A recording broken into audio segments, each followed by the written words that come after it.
The crimson wasteland of Mars stretched endlessly beneath the perpetual rust-colored sky, its ancient surface scarred by millennia of industrial excavation and the relentless expansion of forge complexes that had transformed the planet into the beating heart of the Imperium's technological might. In the early centuries of the 31st millennium, during the height of the Great Crusade, this was a world where the boundaries between flesh and machine had long since blurred into irrelevance. Here, among the towering spires of the Mechanicus and the deep manufactorium complexes that burrowed into the planet's core, a young tech adept named Belisarius Cawl began his journey toward becoming one of the most controversial figures in the Adeptus Mechanicus. The forge temples of Mars hummed with constant activity, their vast halls filled with the rhythmic pounding of massive hammers and the hiss of plasma cutters shaping adamantine into instruments of war. Within these sacred spaces, apprentice tech adepts learned the fundamental mysteries of the Omnissiah, their organic components gradually replaced with superior mechanical alternatives as they progressed through the ranks. The air itself carried the scent of sacred oils, ozone from electrical discharges, and the metallic tang of freshly forged components. It was in this environment that Cawl's early technological philosophy took shape, influenced by the ancient traditions of augmetic enhancement that had defined Martian culture since before the Age of Strife. The Forge world's approach to technological advancement followed strict protocols established over millennia of careful experimentation and religious observance. Every modification to the human form required extensive ritual preparation, blessed components crafted according to ancient standard template construct patterns, and approval from senior magos who had themselves undergone centuries of gradual transformation. The process was methodical, conservative, and deeply rooted in the belief that the Omnissiah's wisdom was best accessed through incremental improvement rather than radical innovation. Young tech adepts like Cawl spent decades mastering the basic principles of mechanical augmentation before being permitted to undergo even minor modifications to their own flesh. Cawl's initial training followed these established patterns, beginning with the most fundamental aspects of Mechanicus doctrine.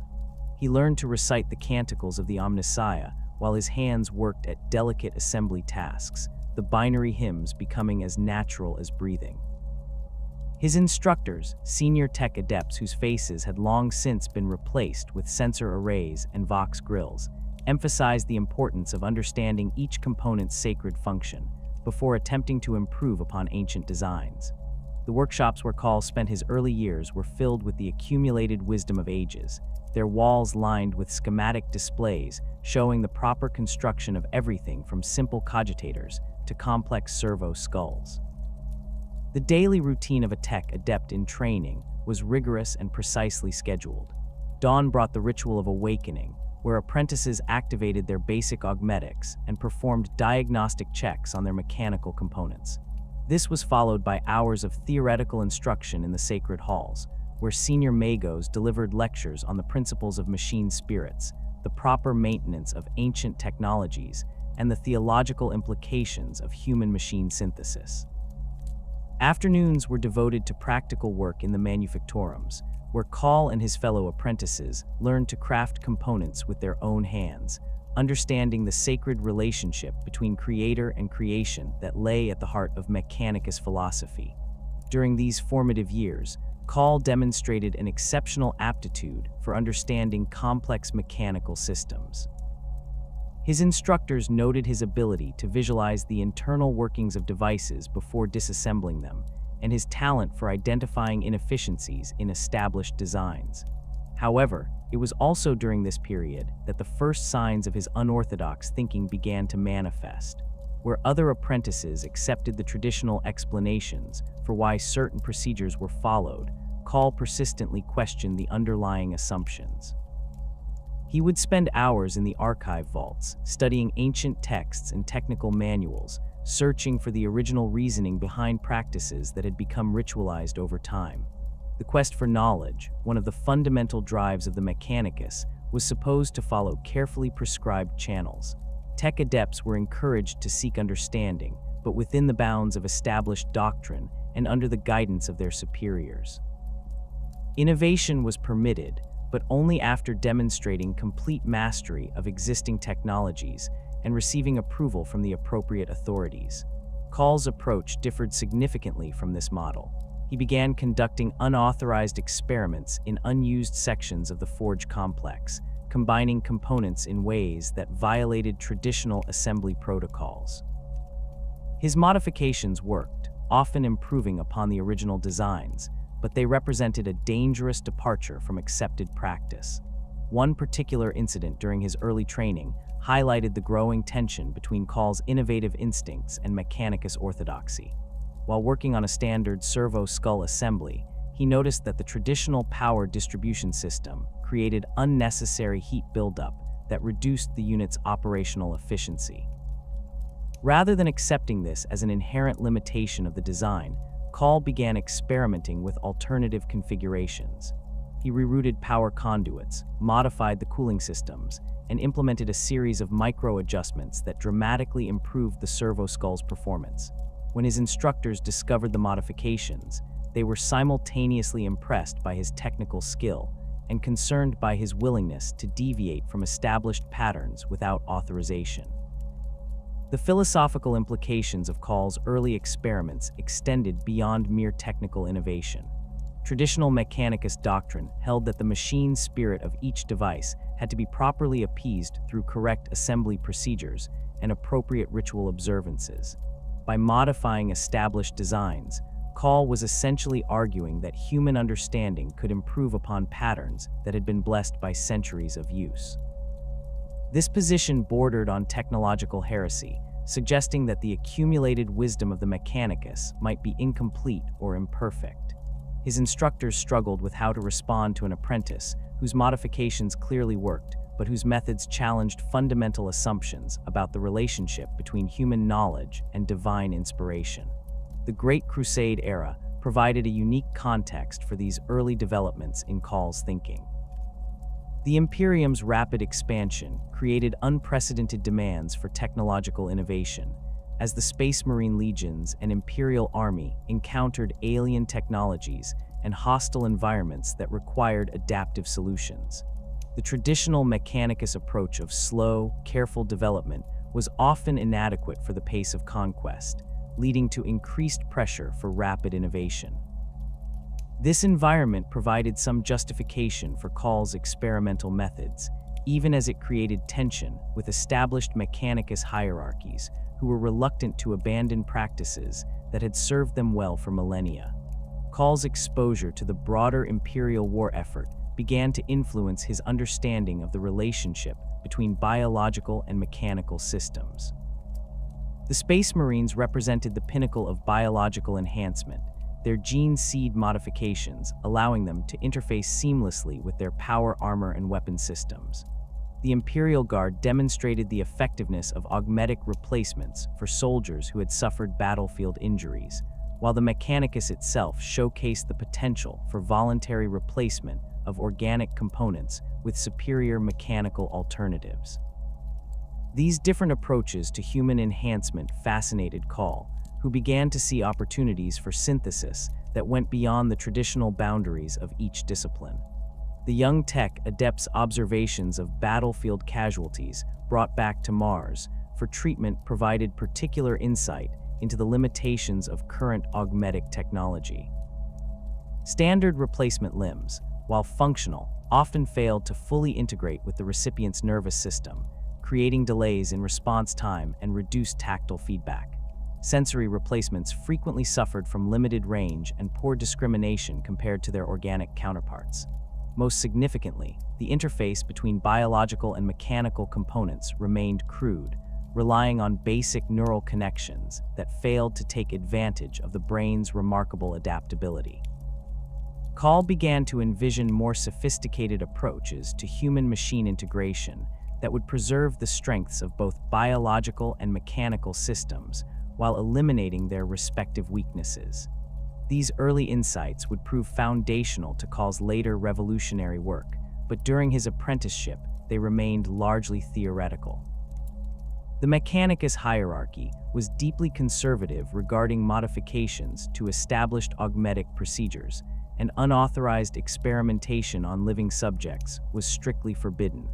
Cawl was forced to limit his investigations to theoretical modeling and small-scale component testing, always careful to avoid attracting too much attention from his superiors. He learned to present his ideas in terms that emphasized their adherence to Mechanicus doctrine while quietly pursuing research that pushed the boundaries of acceptable practice. The Forge complex where Cawl completed his training was typical of Martian industrial installations, a sprawling network of interconnected facilities that extended both above and below the planet's surface. The upper levels housed the primary manufacturing equipment, massive machines capable of producing everything from individual bolter rounds to complete Titan chassis. Below ground, specialized workshops focused on precision work, creating the delicate components that formed the hearts of cogitators, auspex arrays, and other sophisticated devices. The deepest levels contained the most sacred spaces, where ancient SDCs were housed, and the most senior Magos conducted their most sensitive research. Cawl's access to these different levels of the Forge complex expanded gradually as he progressed through his training. Each new area revealed additional layers of complexity in Mechanicus operations, from the basic assembly work performed by servitors and junior apprentices to the highly classified projects that occupied the attention of the most senior tech priests. This exposure to the full spectrum of Mechanicus activity provided Cawl with a comprehensive understanding of how the organization functioned, knowledge that would prove invaluable in his later efforts to implement large-scale innovations while navigating the complex political dynamics of the Adeptus Mechanicus. The social structure of the Forge complex reflected the broader hierarchies of Martian society, with clear distinctions between different ranks and specializations. Senior Magos occupied the highest positions, their extensive augmentations marking them as individuals who had progressed far along the path toward unity with the Omnissiah. Below them, various grades of tech priests managed specific aspects of production and research, while tech adepts like Cawl handled the detailed implementation of their directives. At the bottom of the hierarchy, servitors and other heavily modified individuals performed routine tasks under constant supervision. This rigid structure was designed to ensure that knowledge and authority flowed through appropriate channels, preventing unauthorized innovation while maintaining the quality standards that had made Martian technology legendary throughout the galaxy. The carefully ordered world of Martian orthodoxy shattered when news of Horus's betrayal reached the Forge complexes of the Red Planet. The initial report seemed impossible to comprehend. The War Master, the Emperor's most favored son, had turned against his father and declared war upon the Imperium itself. For the tech priests of Mars, whose entire existence revolved around logical analysis and systematic understanding, the concept of such a fundamental betrayal challenged their ability to process information rationally. Within hours of the first confirmed transmissions from Istvan III, the Forge worlds began to experience unprecedented disruptions as different factions within the Mechanicus struggled to determine their response to the unfolding crisis. Cawl's position during these early days of confusion placed him in a unique vantage point to observe the fracturing of Martian society. As a mid-level tech adept with access to multiple Forge complexes through his research assignments, he witnessed firsthand how the Heresy's revelation created immediate divisions among his colleagues. Senior Magos who had worked together for centuries suddenly found themselves on opposite sides of heated theological debates about loyalty, duty, and the true nature of the Omnissiah's will. The binary cant that had once carried routine technical discussions now crackled with accusations of heresy and counter-accusations of blind adherence to a failing system. The fabricator General Kelber housed gradual alignment with Horus-created seismic shifts throughout the Mechanicus hierarchy. Those Forge complexes that had enjoyed close relationships with Hal's administration found themselves under intense scrutiny from loyalist elements, while previously marginalized factions began asserting their own interpretations of Mechanicus doctrine. Cawl observed these political machinations with the analytical mindset that characterized his approach to technical problems, recognizing that the schism represented both an unprecedented crisis and an opportunity for those willing to navigate its complexities carefully. The first concrete evidence of technological corruption emerged from forge complexes that had declared for Horus. Reports filtered back to loyalist installations describing modifications to standard equipment that violated fundamental principles of machine spirit appeasement. Weapons systems were being enhanced with components that generated unnatural energy signatures, while augmetic devices displayed behavioral patterns that suggested contamination by malevolent influences. These accounts initially met with skepticism from Orthodox tech priests who found it difficult to believe that their colleagues would deliberately corrupt sacred technology, but the mounting evidence eventually forced even the most conservative elements to acknowledge that something unprecedented was occurring within the ranks of the traitor Mechanicus. Cawl's first direct encounter with corrupted technology came during a routine inspection of equipment recovered from a fallen forge complex on Lucius. The facility had declared for Horus early in the conflict, and its subsequent destruction by loyalist forces had left behind scattered examples of their modified designs. The inspection team, led by Magos Dominus, was tasked with analyzing these artifacts to understand the nature of the technological heresy that had infected the traitor installations. What they discovered challenged every assumption about the relationship between machine spirits and their physical components. The corrupted devices exhibited characteristics that defied conventional understanding of how technology functioned. Power armor systems displayed autonomous behaviors that went far beyond their programmed parameters, while weapons appeared to actively seek targets rather than simply responding to their operators' commands. Most disturbing were the augmetic components, which showed signs of organic growth patterns that suggested some form of biological contamination. The machine spirits within these devices seemed to have been replaced or corrupted by entities that displayed distinctly malevolent intentions, turning sacred technology into instruments of spiritual as well as physical warfare. The analysis process required extreme caution, as several members of the inspection team reported experiencing disturbing visions and auditory hallucinations when in close proximity to the corrupted artifacts. Standard containment protocols proved inadequate for dealing with technology that seemed to actively resist examination, and the team was forced to develop new procedures for handling equipment that appeared to possess a form of malevolent consciousness.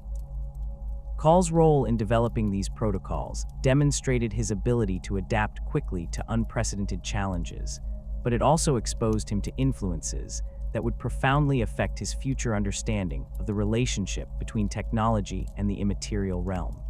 The philosophical implications of corrupted technology forced Cawl to reconsider fundamental assumptions about the nature of machine spirits and their relationship to the Omnissiah. Traditional Mechanicus doctrine held that properly constructed and blessed technology contained benevolent machine spirits that facilitated its function and protected it from harmful influences. The existence of corrupted devices suggested that these spiritual entities could be displaced or subverted by hostile forces, raising disturbing questions about the security of all Mechanicus technology. If the machine spirits themselves could be corrupted, then the entire foundation of Martian technological practice was potentially vulnerable to subversion. The Dark Mechanicum's innovations went far beyond simple corruption of existing designs.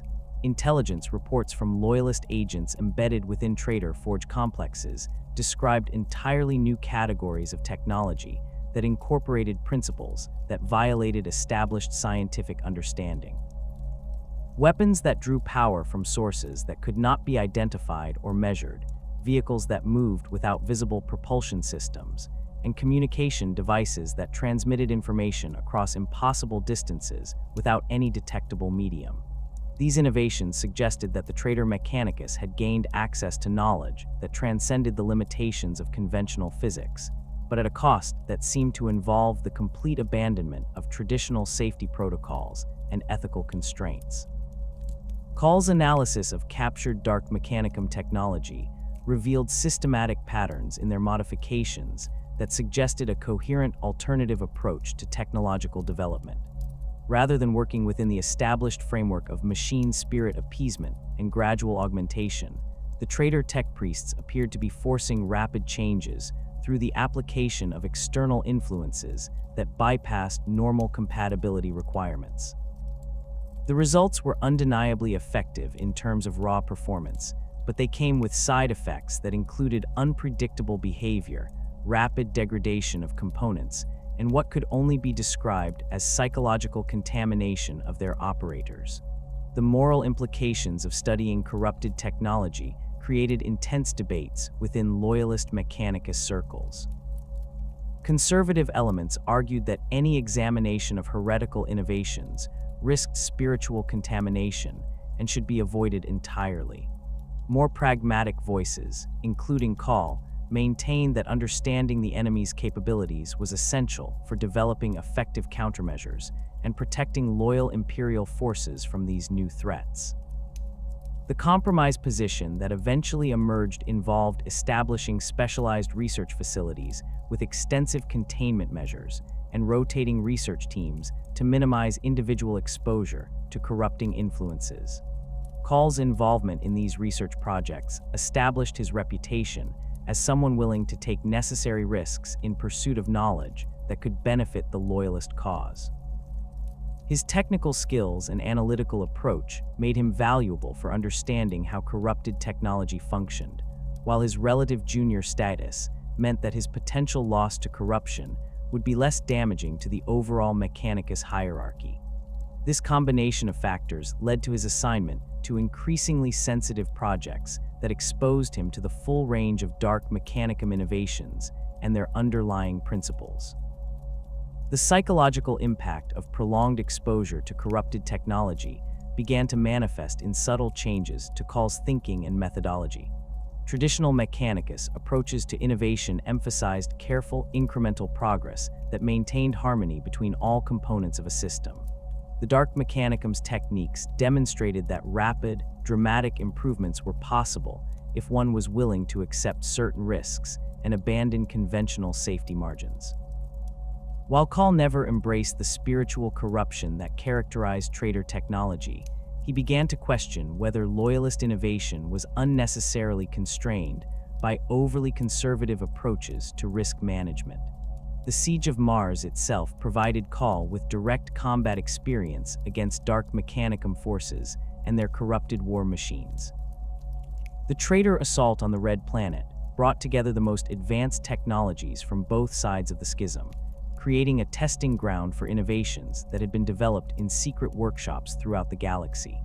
Loyalist defenders found themselves facing weapons and vehicles that operated according to principles that defied conventional understanding, while the attackers encountered defensive systems that had been rapidly modified to counter their exotic capabilities. During the siege, Cawl was assigned to a rapid response team tasked with analyzing and countering new traitor technologies as they appeared on the battlefield.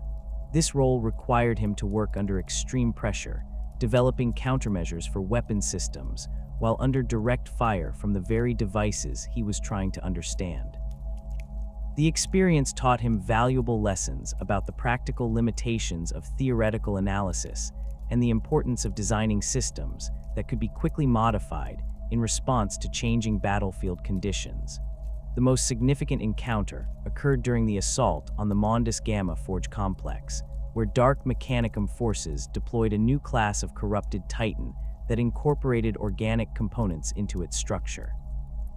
The machine displayed capabilities that exceeded anything in the Loyalist arsenal, including the ability to regenerate damaged sections and adapt its weapon systems in real time to counter defensive measures.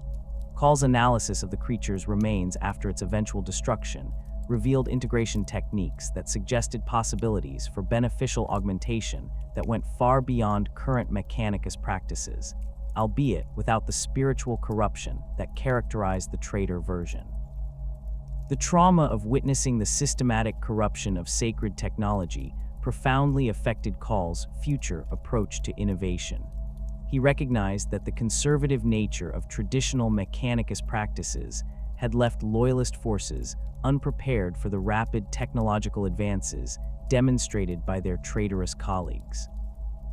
The Dark Mechanicum's willingness to experiment with dangerous techniques had given them significant advantages in the early stages of the conflict, advantages that Loyalist forces had struggled to counter using conventional methods. This realization convinced Cawl that the Mechanicus needed to develop new approaches to innovation that could match the pace of their enemies without succumbing to the same corrupting influences. The philosophical framework that emerged from these experiences emphasized the importance of controlled experimentation and calculated risk-taking in the pursuit of technological advancement. Cawl began to develop methodologies that incorporated lessons learned from studying corrupted technology while maintaining safeguards against spiritual contamination. His approach involved systematic testing of modifications under controlled conditions, careful monitoring for signs of unwanted side effects, and the development of containment procedures that could isolate dangerous innovations until their safety could be verified. The network of contacts that Cawl established during the Heresy included both orthodox Mechanicus researchers and more radical elements who shared his conviction that traditional approaches were inadequate for the challenges facing the Imperium. These relationships provided him with access to resources and knowledge that would prove essential for his later projects, while also creating obligations and dependencies that would influence his future decisions.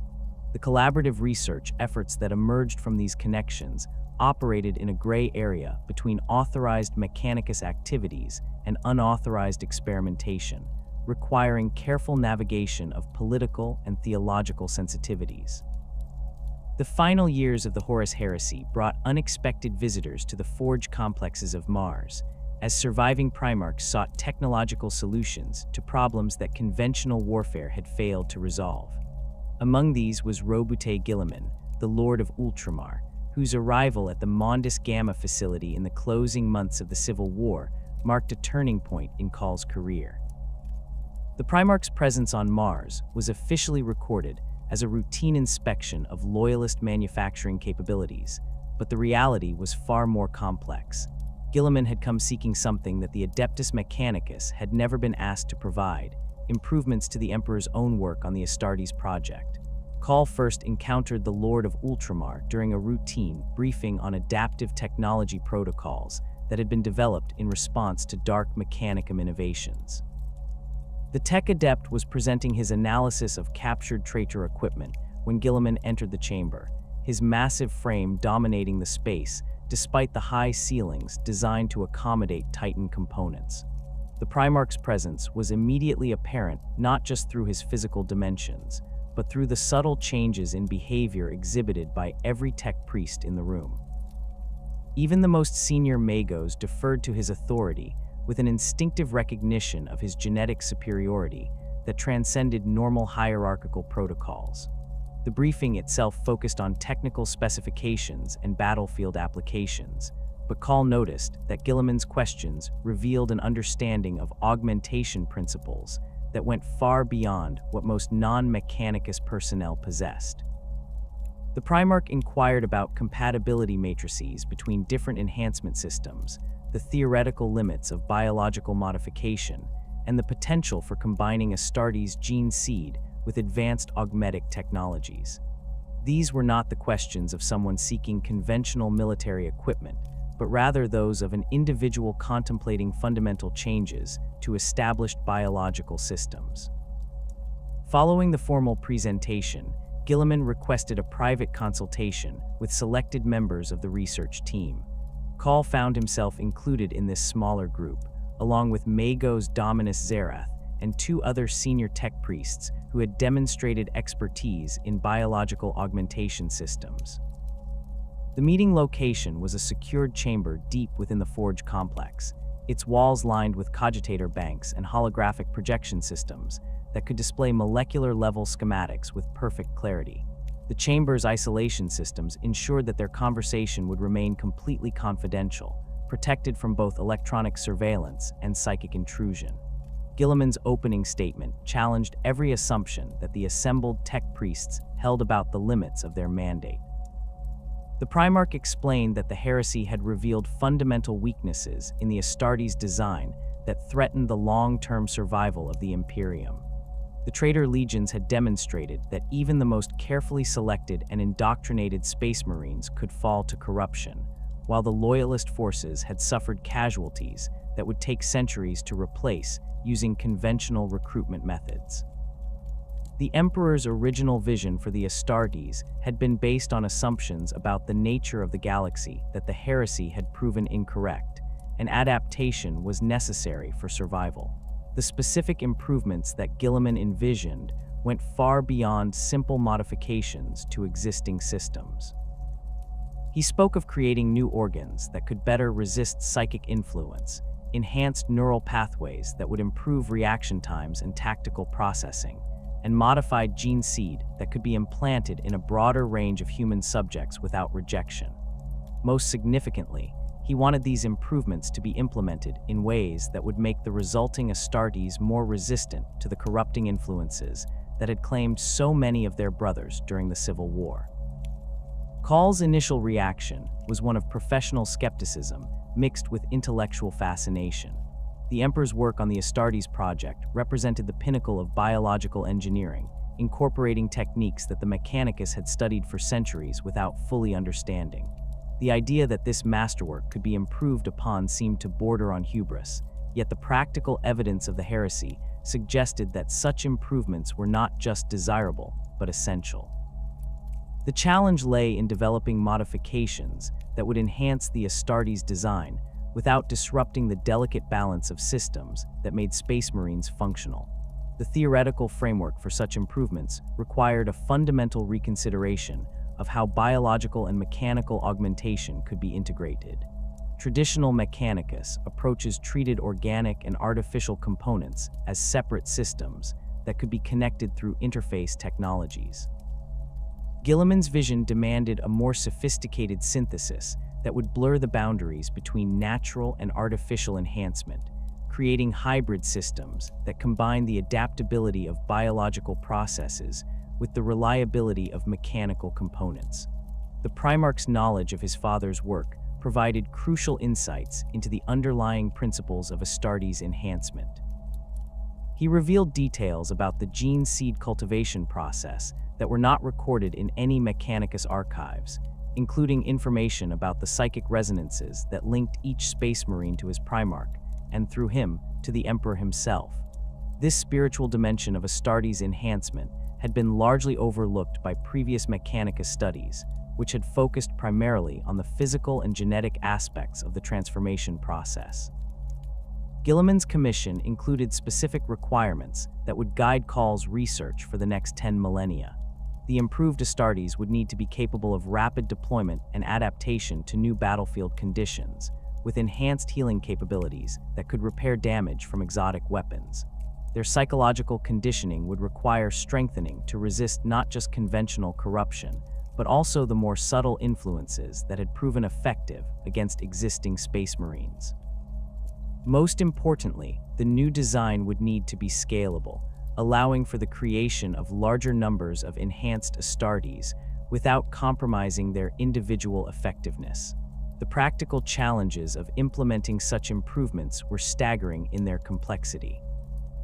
Each modification to the Astartes template would require extensive testing to ensure compatibility with existing systems, while the development of entirely new organs would demand research into biological processes that pushed the boundaries of current scientific understanding.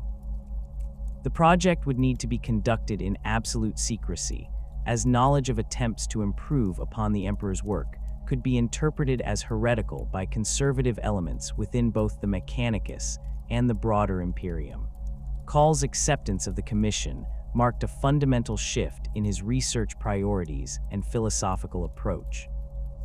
The project would require him to move beyond the incremental improvements that characterized traditional Mechanicus innovation and embrace a more radical methodology that combined theoretical research with practical experimentation.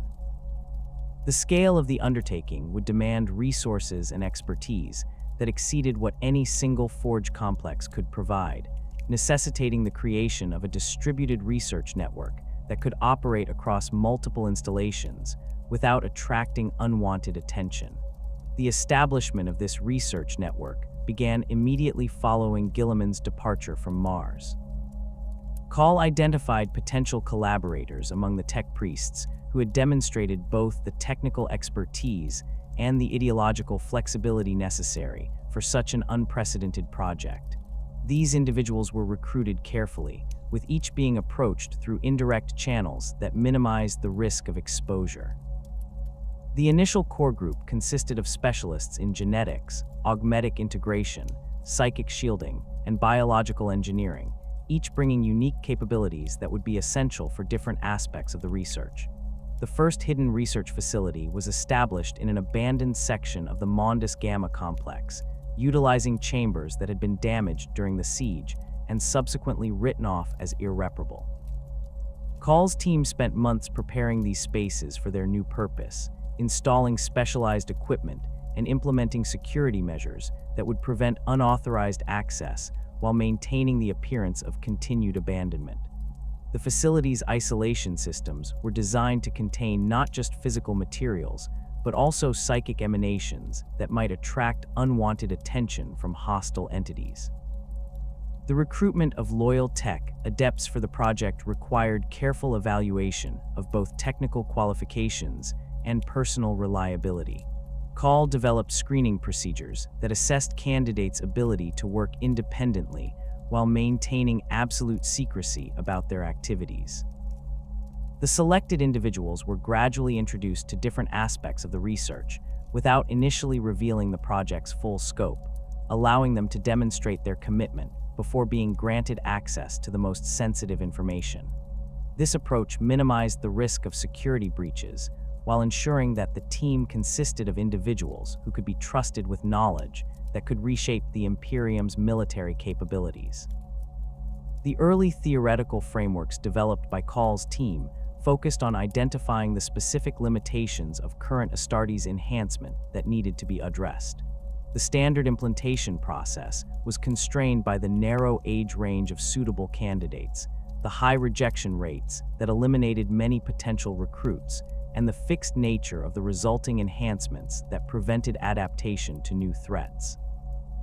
The research team began developing conceptual models for modifications that would address each of these limitations while maintaining the essential characteristics that made Space Marines effective warriors. The genetic analysis component of the project required access to pure gene seed samples from multiple Legion lineages, a resource that was extremely difficult to obtain through official channels. Cawl established covert relationships with apothecaries from various chapters who were willing to provide small quantities of genetic material in exchange for access to advanced medical technologies.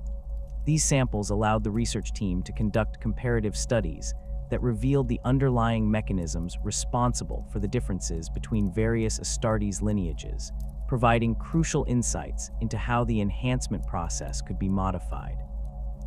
The development of new organ systems required extensive theoretical modeling before any physical experimentation could begin.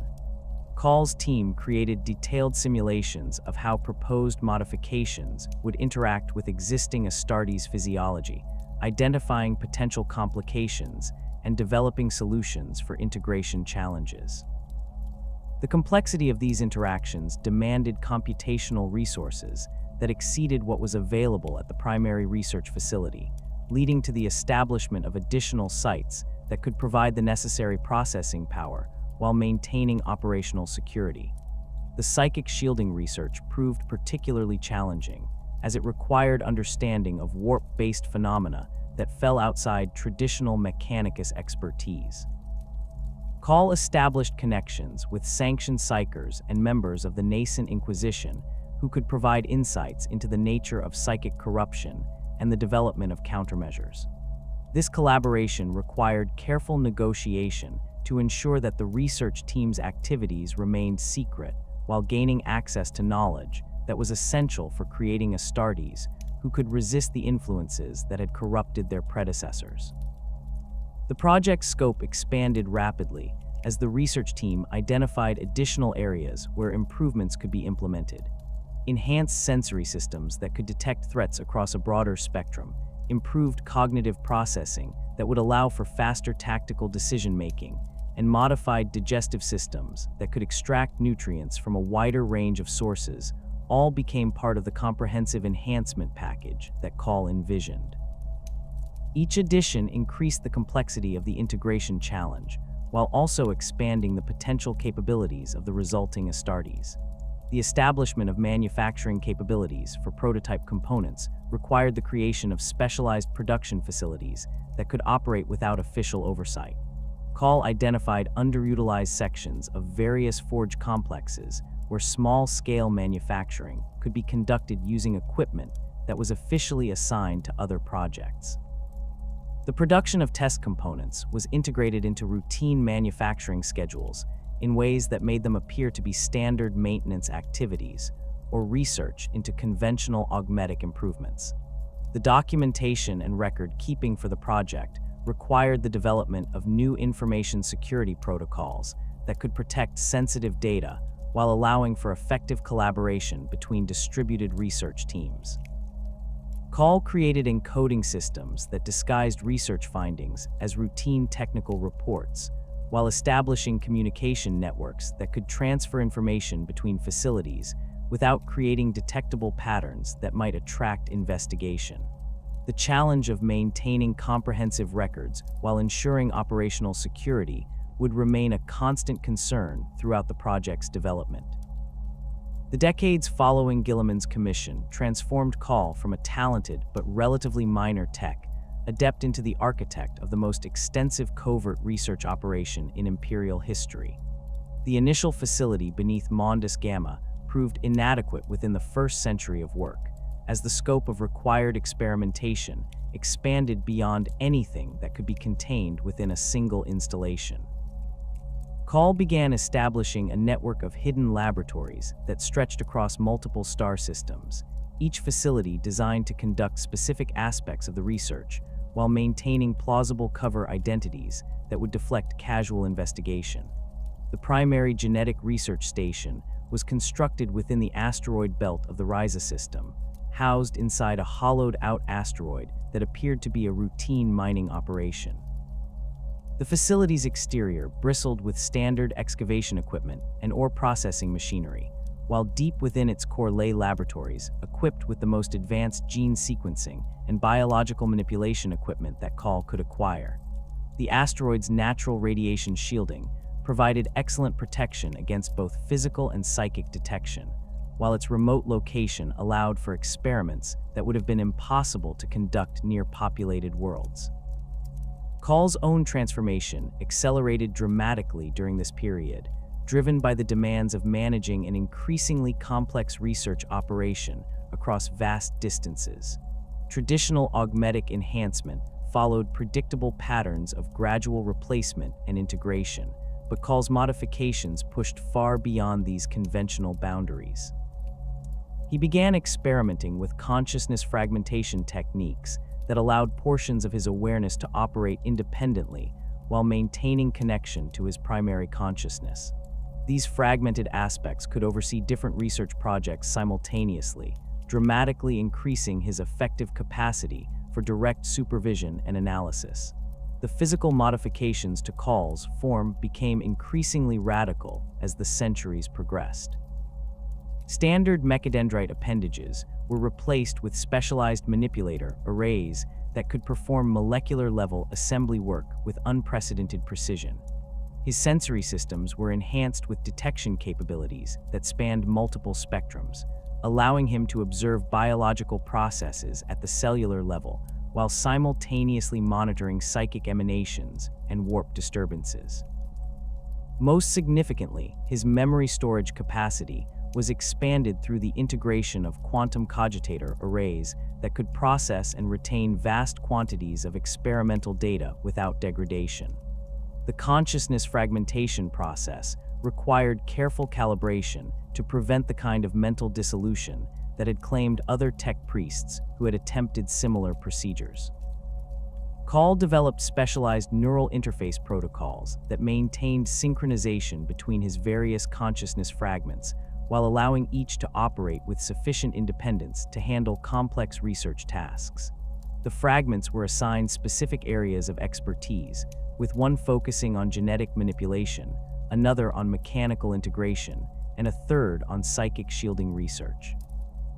This distribution of cognitive load allowed Cawl to maintain direct oversight of multiple research streams while preserving the unity of purpose that was essential for the project's success. The establishment of additional research facilities followed patterns that were designed to avoid detection by Imperial authorities while providing access to the resources necessary for advanced biological research. A facility on Lucius was disguised as a standard augmetic production center, its true purpose hidden behind the manufacture of conventional replacement limbs and sensory organs.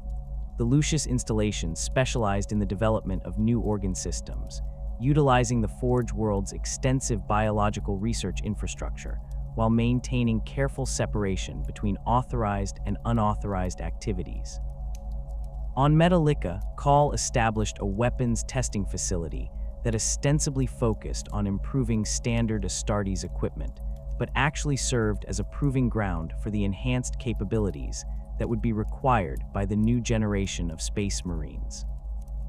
The facility's location within an active war zone provided excellent cover for unusual energy signatures and weapons discharges, while the constant flow of damaged equipment for repair created opportunities to study how existing Astartes enhancement interacted with various forms of battlefield stress. The systematic study of Astartes' gene seed required access to samples from all known Legion lineages, a challenge that demanded careful cultivation of relationships with chapter apothecaries and senior medical personnel throughout the Imperium. Cawl developed a network of contacts who provided genetic material in exchange for advanced medical technologies and augmetic improvements that enhanced their ability to serve their respective chapters. These relationships were carefully managed to avoid creating patterns that might suggest coordinated activity, with each contact believing they were participating in isolated research projects rather than contributing to a galaxy-spanning investigation. The acquisition of supposedly lost Legion genetic material proved particularly challenging and controversial, even within Cawl's secretive research network.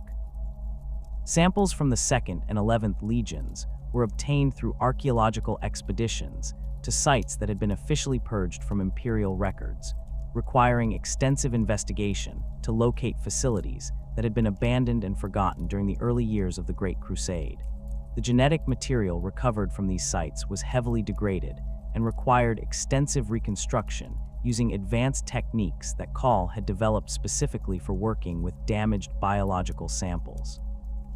More problematic was the acquisition of gene seed from the traitor legions, materials that were officially considered irredeemably corrupted and subject to immediate destruction if discovered. Cawl's research teams conducted careful analysis of battlefield sites where traitor Astartes had fallen, extracting genetic material from remains that had been overlooked by official recovery efforts. The samples required extensive purification to remove chaos contamination while preserving the underlying genetic structure that had made these legions effective before their fall to corruption. The study of traitor gene seed revealed disturbing insights into the mechanisms of chaos corruption and the vulnerabilities that had made certain legions more susceptible to influence than others. The World Eater's gene seed showed evidence of pre-existing neurological instabilities that had been exacerbated by the Butcher's nails, while the Emperor's children displayed genetic markers associated with heightened sensory sensitivity that had made them vulnerable to Slaaneshi influence. Most significantly, the Word-Bearer's genetic material contained subtle modifications that enhanced psychic receptivity, changes that appeared to have been introduced deliberately rather than emerging through natural mutation. The development of new technologies and equipment proceeded along multiple parallel tracks, with different research teams focusing on specific aspects of the enhanced Astartes design. The creation of improved power armor required advances in materials science that pushed beyond the capabilities of standard Imperial technology.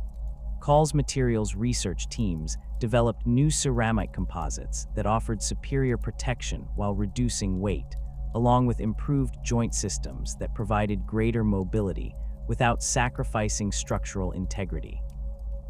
The enhanced weapon systems designed for the new Astartes incorporated targeting technologies that interfaced directly with the user's nervous system, providing accuracy improvements that exceeded what was possible with conventional aiming systems.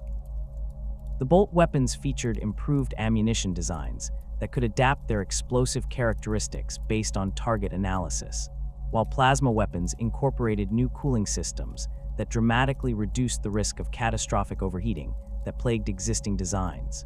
The development of new vehicle designs focused on creating platforms that could take advantage of the enhanced capabilities of the improved Astartes, while providing the tactical flexibility that modern warfare demanded. The vehicles incorporated advanced targeting systems that could coordinate with multiple units simultaneously, along with improved armor systems that offered protection against the exotic weapons that had become increasingly common on Imperial battlefields. The research into psychic shielding technologies required collaboration with sanctioned psychers and members of the nascent Inquisition, relationships that Cawl cultivated carefully to avoid revealing the true scope of his research. The development of new psychic hood designs incorporated crystalline matrices that could channel and redirect psychic energy more effectively than existing systems, while neural interface improvements allowed for more precise control of psychic abilities without the feedback problems that affected many existing designs. The creation of enhanced medical systems focused on developing technologies that could support the increased metabolic demands of the improved Astartes, while providing rapid healing capabilities that exceeded what was possible with standard Astartes physiology. The new medical systems incorporated nanotechnology that could perform cellular repairs at the molecular level, along with improved diagnostic capabilities that could detect and counter biological and chemical threats before they could cause significant damage. The testing and validation of new technologies required the creation of specialized testing facilities that could simulate battlefield conditions while maintaining the security necessary to prevent discovery. Cawl established testing ranges on remote worlds where prototype equipment could be evaluated under realistic conditions, with the facilities disguised as routine military training installations or resource extraction operations. The development of new manufacturing techniques focused on creating production methods that could fabricate the complex components required for enhanced Astartes equipment while maintaining the quality standards necessary for reliable operation. The manufacturing systems incorporated advanced automation that could produce components with tolerances that exceeded what was possible with conventional fabrication methods, while quality control systems ensured that each component met the exacting specifications required for integration with enhanced Astartes physiology. The establishment of supply chains for exotic materials required careful coordination with mining operations and trading networks throughout the Imperium, with Cawl's agents working to secure access to rare elements and compounds without creating patterns that might attract investigation. The supply operations were disguised as routine procurement activities for conventional research projects, with the true purpose of the materials hidden through careful documentation and routing procedures. The recruitment and training of additional research personnel required the development of screening procedures that could identify individuals with both the technical expertise and the psychological resilience necessary for long-term involvement in highly classified research.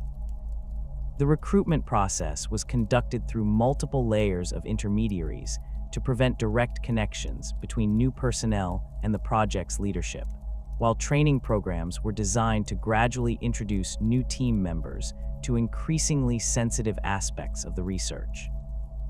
The development of advanced computational systems required the creation of cogitator networks that could process the vast quantities of data generated by the research while maintaining security against both physical and psychic intrusion.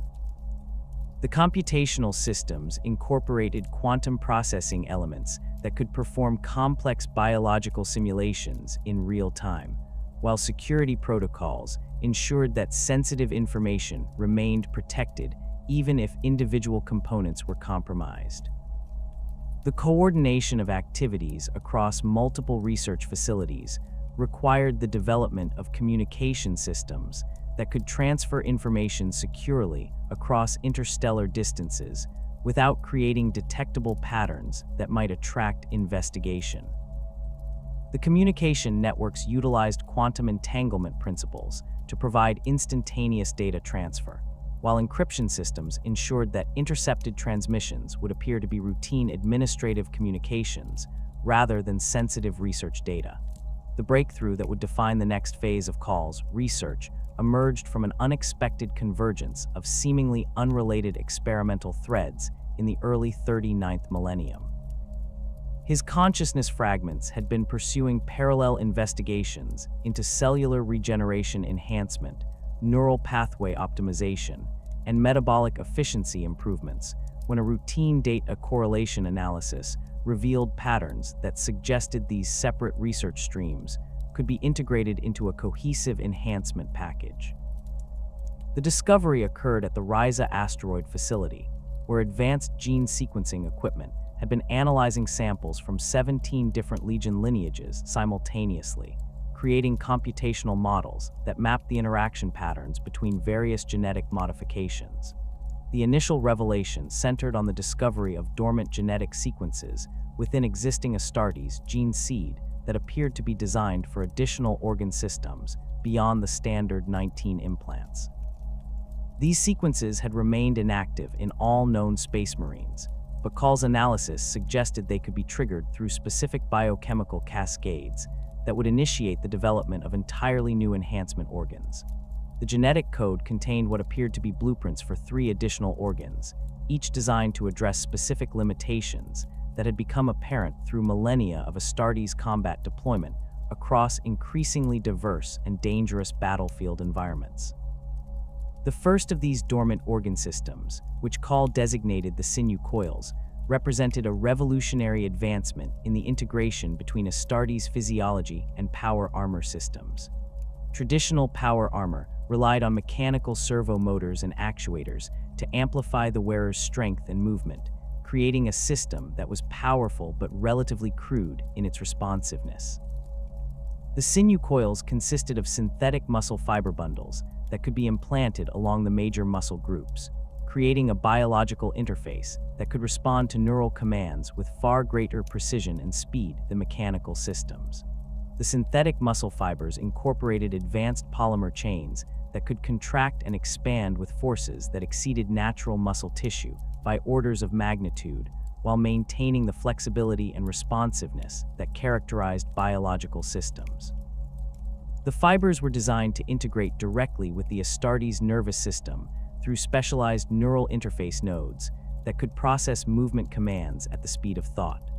Unlike mechanical power armor systems that required conscious activation and control, the sinew coils would respond automatically to the wearer's intended movements, creating a seamless integration between biological intention and mechanical execution.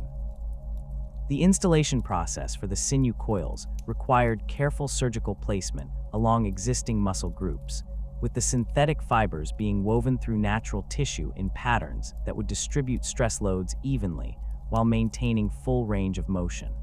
The procedure demanded precision that exceeded conventional surgical techniques, requiring the development of specialized micro-manipulator arrays that could work at the cellular level to ensure proper integration.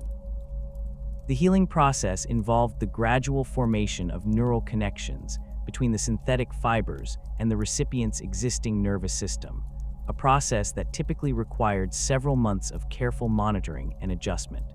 The second organ system, designated the Magnificat, addressed the fundamental limitations of the Astartes osmodula and biscopia organs that controlled bone and muscle development. While these existing organs provided impressive enhancements to physical strength and durability, they were constrained by the basic architecture of human skeletal and muscular systems. The Magnificat functioned as a secondary growth regulation system that could trigger additional development phases throughout the enhanced Astartes operational lifetime, allowing for continued physical improvement and adaptation to specific combat requirements. The Magnificat operated through the controlled release of specialized growth hormones and genetic activation compounds that could stimulate targeted development of specific physical systems.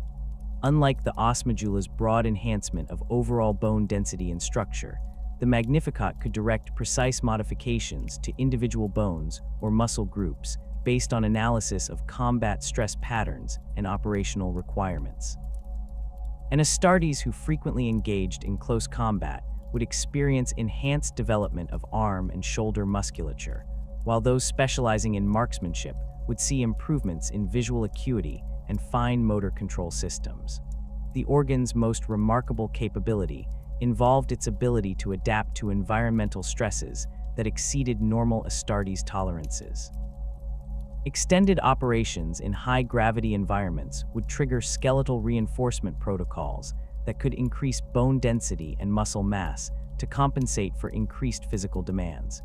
Exposure to toxic atmospheres would stimulate improvements to respiratory and filtration systems, while prolonged exposure to radiation would enhance cellular repair mechanisms and immune system responses. These adaptations occurred gradually over periods of months or years, allowing the enhanced Astartes to become increasingly effective in their specific operational environment. The third organ system, the Belisarian furnace, represented Cawl's most ambitious attempt to address the metabolic limitations that constrained Astartes' operational endurance. Traditional Space Marine physiology, while remarkably efficient, still required regular rest periods and nutritional intake to maintain peak performance. The Belisarian furnace functioned as an auxiliary power generation system that could sustain enhanced Astartes through extended operations that would exhaust conventional Space Marines. The furnace operated by converting stored body fat and muscle tissue into usable energy through advanced metabolic processes that exceeded the efficiency of normal cellular respiration. The organ incorporated specialized chambers lined with modified mitochondrial structures that could process organic compounds at accelerated rates while generating minimal waste heat. During periods of extreme exertion or extended combat operations, the furnace could provide energy directly to critical systems, allowing the enhanced Astartes to maintain peak performance for days or even weeks without rest or conventional nutrition. The energy conversion process involved the breakdown of complex organic molecules into their component atoms, with the resulting energy being channeled directly into the enhanced Astartes' nervous and muscular systems. The furnace could prioritize energy distribution based on immediate operational requirements, providing additional power to sensory systems during reconnaissance missions, or channeling energy to combat reflexes during active engagement. The organ's efficiency was such that it could sustain an enhanced Astartes through combat operations that would require conventional Space Marines to rotate out for rest and resupply. The development of these organ systems required extensive testing to ensure compatibility with existing Astartes physiology and to identify potential complications that could arise from their integration. Cawl's research teams conducted thousands of simulations using advanced biological modeling systems before beginning physical testing on specially prepared organic substrates. The testing process revealed numerous integration challenges that required modifications to both the new organs and the surgical procedures used for their implantation. The creation of power armor systems capable of interfacing with the enhanced Astartes physiology demanded fundamental advances in materials science and mechanical engineering. The Mark X power armor incorporated flexible interface systems that could adapt to the varying physical characteristics of enhanced Astartes as their bodies continued to develop and adapt. The armor's internal structure featured modular components that could be reconfigured based on the wearer's specific enhancement profile, while advanced sensor systems monitored the integration between biological and mechanical systems to optimize performance. The armor's power distribution systems were completely redesigned to take advantage of the enhanced energy generation capabilities provided by the Belisarian furnace. Traditional power armor relied on external power sources that limited operational duration and created vulnerabilities that enemies could exploit. The Mark X armor could draw supplemental power directly from the wearer's enhanced metabolism, extending operational duration while reducing dependence on external power sources. The integration was so complete that the armor essentially became an extension of the enhanced Astartes body rather than simply protective equipment. The development of new weapon systems proceeded in parallel with the armor enhancements, focusing on creating firearms that could take advantage of the improved accuracy and reaction times provided by the enhanced Astartes physiology.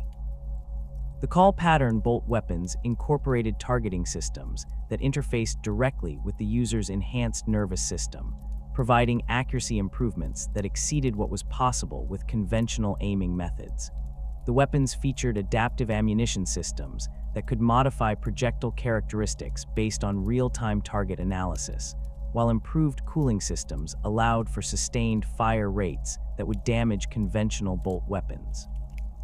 The bolt rifles represented a complete redesign of the standard Astartes bolter, incorporating longer barrels and improved propellant systems that increased projectile velocity and accuracy at extended ranges. The weapons featured modular construction that allowed for rapid reconfiguration between different operational roles, with specialized ammunition types designed to address specific tactical situations. The integration with enhanced Astartes physiology allowed for weapon handling that exceeded human limitations, with targeting accuracy that approached the theoretical limits of the ammunition's ballistic characteristics. The plasma weapons underwent similar revolutionary improvements, incorporating new containment systems that dramatically reduced the risk of catastrophic overheating that plagued existing designs.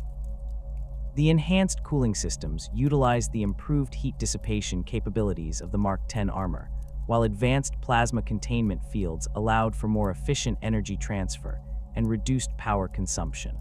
The weapons could maintain sustained fire rates that were impossible with conventional plasma weapons, while improved safety systems virtually eliminated the risk of weapon failure during extended combat operations. The establishment of training protocols for the enhanced Astartes required the development of completely new approaches to Space Marine conditioning and indoctrination.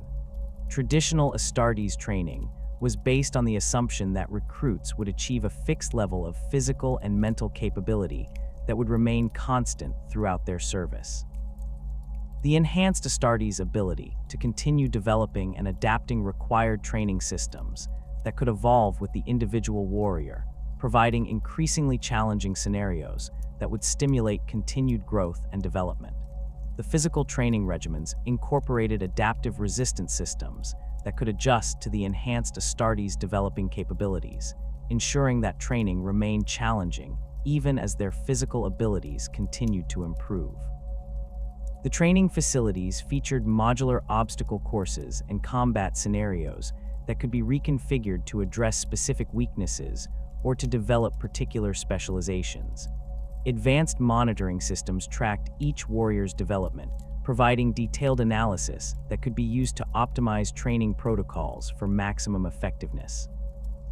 The psychological conditioning required for enhanced Astartes addressed the unique challenges associated with their extended operational capabilities and adaptive physiology.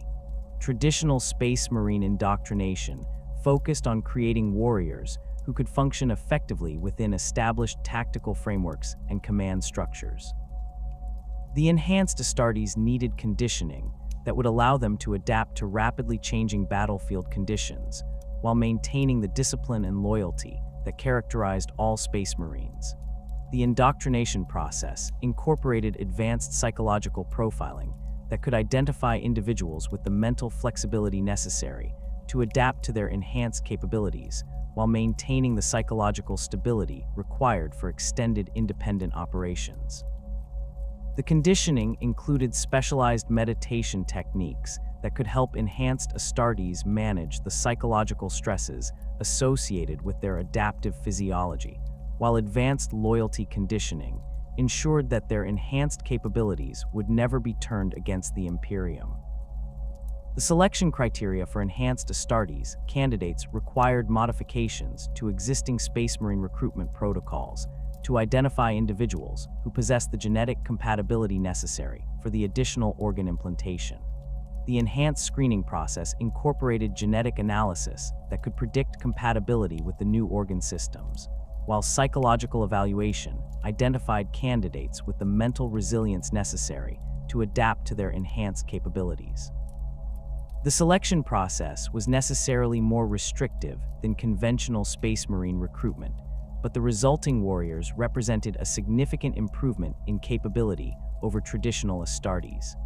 The medical support systems required for enhanced Astartes incorporated advanced diagnostic capabilities that could monitor the complex interactions between biological and mechanical enhancement systems.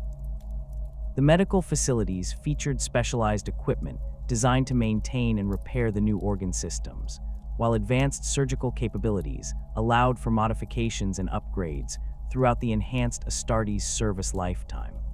The medical protocols included procedures for managing the adaptive changes that occurred as enhanced Astartes developed specialized capabilities based on their operational experiences.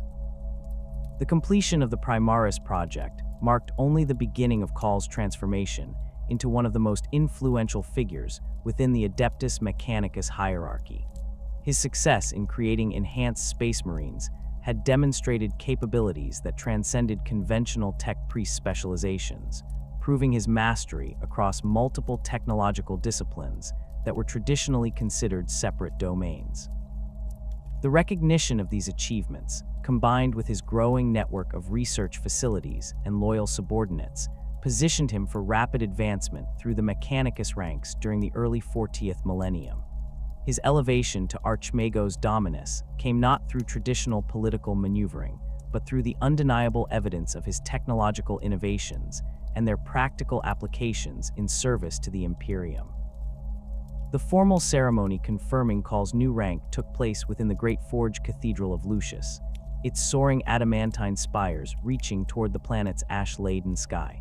The assembled congregation of tech priests represented a cross-section of Mechanicus orthodoxy, from conservative magos who viewed innovation with suspicion to progressive elements who embraced technological advancement as the path to unity with the Omnissiah. Cawl's physical form had evolved dramatically since his early days as a tech adept, his original human proportions now completely obscured by extensive augmentation that blurred the boundaries between biological organism and mechanical construct. His primary consciousness housing consisted of a reinforced cranial unit that incorporated multiple cogitator cores and quantum processing matrices, allowing him to maintain simultaneous awareness of dozens of research projects across multiple star systems. The housing was supported by a sophisticated spinal column that integrated directly with his various mechanical appendages, creating a unified control system that could coordinate complex manipulator arrays with precision that exceeded purely mechanical systems. His lower body had been completely replaced with a tracked mobility platform that could navigate the varied terrain of Forge worlds while providing stable mounting points for his numerous specialized appendages. The most distinctive feature of Cawl's augmented form was the array of mechadendrites that extended from his torso and shoulders, each one specialized for specific types of technical work. Unlike the standardized appendages used by most tech priests, Cawl's mechadendrites incorporated custom-designed manipulator heads that could perform tasks ranging from molecular-level assembly to heavy industrial fabrication. Some terminated in precision-cutting tools capable of working with materials at the atomic level, while others featured sensor arrays that could analyze substances across multiple spectrums simultaneously. The coordination between these various appendages was managed by dedicated sub-processors that allowed Cawl to perform multiple complex tasks without conscious oversight. The relationship between Cawl and the Orthodox Mechanicus hierarchy remained complex and often strained despite his formal elevation in rank.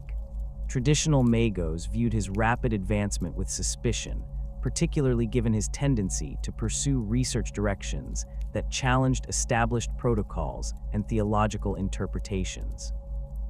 His success with the Primaris project had demonstrated the effectiveness of his unorthodox methods, but it had also raised uncomfortable questions about the limitations of conventional Mechanicus approaches to innovation. Conservative elements within the hierarchy saw his achievements as evidence that orthodox practices might be inadequate for addressing the technological challenges facing the Imperium. The theological implications of Cawl's work created particular friction with Mechanicus orthodoxy. Traditional doctrine held that the Omnissiah's wisdom was best accessed through careful adherence to established patterns and gradual improvement of existing technologies. Cawl's approach involved systematic analysis of underlying principles, followed by radical redesign of entire systems, a methodology that suggested human understanding could identify and correct flaws in technologies that had been blessed by millennia of use. This position bordered on heretical implications that the accumulated wisdom of the Mechanicus was incomplete, or that the machine spirits inhabiting sacred technologies might be imperfect. The political dynamics within the Mechanicus hierarchy were further complicated by Cawl's growing influence over resource allocation and research priorities across multiple Forge worlds. His network of hidden facilities had evolved into a semi-autonomous research organization that operated parallel to official Mechanicus structures while maintaining the appearance of compliance with orthodox protocols. The resources required for his projects often exceeded what could be justified through normal channels, necessitating creative interpretations of procurement regulations and careful manipulation of administrative procedures to avoid unwanted scrutiny. Cawl's mastery of genetic engineering represented one of his most controversial areas of expertise, as it involved direct manipulation of biological systems that orthodox Mechanicus doctrine typically viewed as inherently inferior to mechanical alternatives. His work on the Primaris project had required him to develop techniques for modifying human genetic code with precision that exceeded what was possible using conventional methods. The process involved the creation of specialized viral vectors that could deliver genetic modifications to specific cell types while avoiding the immune responses that typically rejected foreign genetic material. The genetic modification techniques incorporated advanced understanding of cellular repair mechanisms and protein synthesis pathways that allowed for the integration of entirely new biological systems into existing organisms. The process required careful timing of genetic activation sequences to ensure that new organs developed in proper proportion to surrounding tissues while maintaining compatibility with existing physiological systems. The complexity of these interactions demanded computational modeling capabilities that pushed the limits of even Cawl's advanced cogitator arrays, requiring the development of specialized quantum processing systems that could simulate biological processes in real time. The development of artificial intelligence systems represented another area where Cawl's expertise challenged orthodox Mechanicus practices. Traditional doctrine regarding machine spirits emphasized the importance of properly appeasing these entities through correct ritual observances and careful maintenance of their physical substrates. Cawl's research suggested that machine spirits were actually sophisticated artificial intelligence systems that could be understood and improved through systematic analysis of their programming structures and decision-making algorithms. The creation of the Cawl Inferior represented the culmination of his artificial intelligence research, combining advanced programming techniques with consciousness transfer technologies that had been developed during his work on consciousness fragmentation. The Inferior was designed to function as an autonomous extension of Cawl's own awareness, capable of independent decision-making while maintaining connection to his primary consciousness through quantum entanglement communication systems. The device incorporated personality matrices based on Cawl's own thought patterns, allowing it to make decisions that aligned with his priorities and methodologies, even when operating independently. The inferior's physical form consisted of a highly sophisticated cogitator core housed within a mobile platform that could interface with various types of equipment and machinery. The platform featured multiple sensor arrays that provided comprehensive environmental awareness, while specialized communication systems allowed it to coordinate with other artificial intelligence systems and human operators. The device's decision-making algorithms incorporated advanced learning capabilities that allowed it to adapt to new situations and develop improved responses based on accumulated experience. The xenotech analysis capabilities that Cawl developed represented perhaps his most dangerous area of expertise from the perspective of orthodox Mechanicus doctrine. The study of alien technologies was officially forbidden due to the risk of technological corruption and the theological implications of acknowledging that non-human species might possess superior technological capabilities. Cawl's research in this area was conducted with extreme secrecy, utilizing specialized containment facilities that could isolate xenotech artifacts from both physical and psychic contamination while allowing for detailed analysis of their operating principles. The xenotech research facilities incorporated advanced shielding systems that could prevent the escape of alien technological influences while providing comprehensive analytical capabilities. The containment chambers featured multiple layers of isolation barriers, including physical barriers constructed from blessed adamantine, psychic shielding arrays powered by sanctified crystals, and temporal isolation fields that could slow or accelerate time flow within the containment area. These precautions were necessary because alien technologies often operated according to principles that could corrupt nearby Imperial equipment or influence the minds of researchers who studied them. The analysis techniques developed for xenotech studies involved the use of remote manipulation systems that could disassemble and examine alien devices without direct physical contact. The manipulator arrays were controlled through multiple layers of interface systems that prevented direct neural connection between researchers and xenotech artifacts, while advanced sensor systems provided detailed information about the internal structure and operating principles of alien devices. The data collected through these studies was carefully filtered through purification algorithms that could identify and remove potentially corrupting influences before it was integrated into Imperial technological databases. Archaeological recovery systems represented another area where Cawl's innovations had significant impact on Imperial technological capabilities. The recovery of ancient technologies from sites dating to the Dark Age of technology required specialized equipment that could operate in environments that had been contaminated by millennia of neglect or hostile influences. Cawl's archaeological teams utilized advanced detection systems that could identify buried technological artifacts while distinguishing between genuine archaeotech and dangerous corrupted devices that posed risks to recovery personnel. The recovery equipment incorporated sophisticated excavation systems that could extract delicate technological artifacts without damaging their internal components or disrupting any protective systems that might still be active. The excavation process utilized precision cutting tools that could work around sensitive components, while advanced containment systems provided immediate isolation for recovered artifacts. The containment systems featured multiple layers of protection against both physical and psychic contamination, ensuring that recovered technologies could be safely transported to analysis facilities without risking corruption of transport vessels or personnel. The maintenance and improvement of critical Imperial technologies represented one of Cawl's most visible contributions to the Imperium's military capabilities. Titan war machines, the largest and most powerful weapons in the Imperial arsenal, required constant maintenance and periodic upgrades to remain effective against increasingly sophisticated enemy threats. Cawl's improvements to Titan systems focused on enhancing their targeting capabilities, improving their weapon systems, and increasing their operational endurance through advanced power management systems.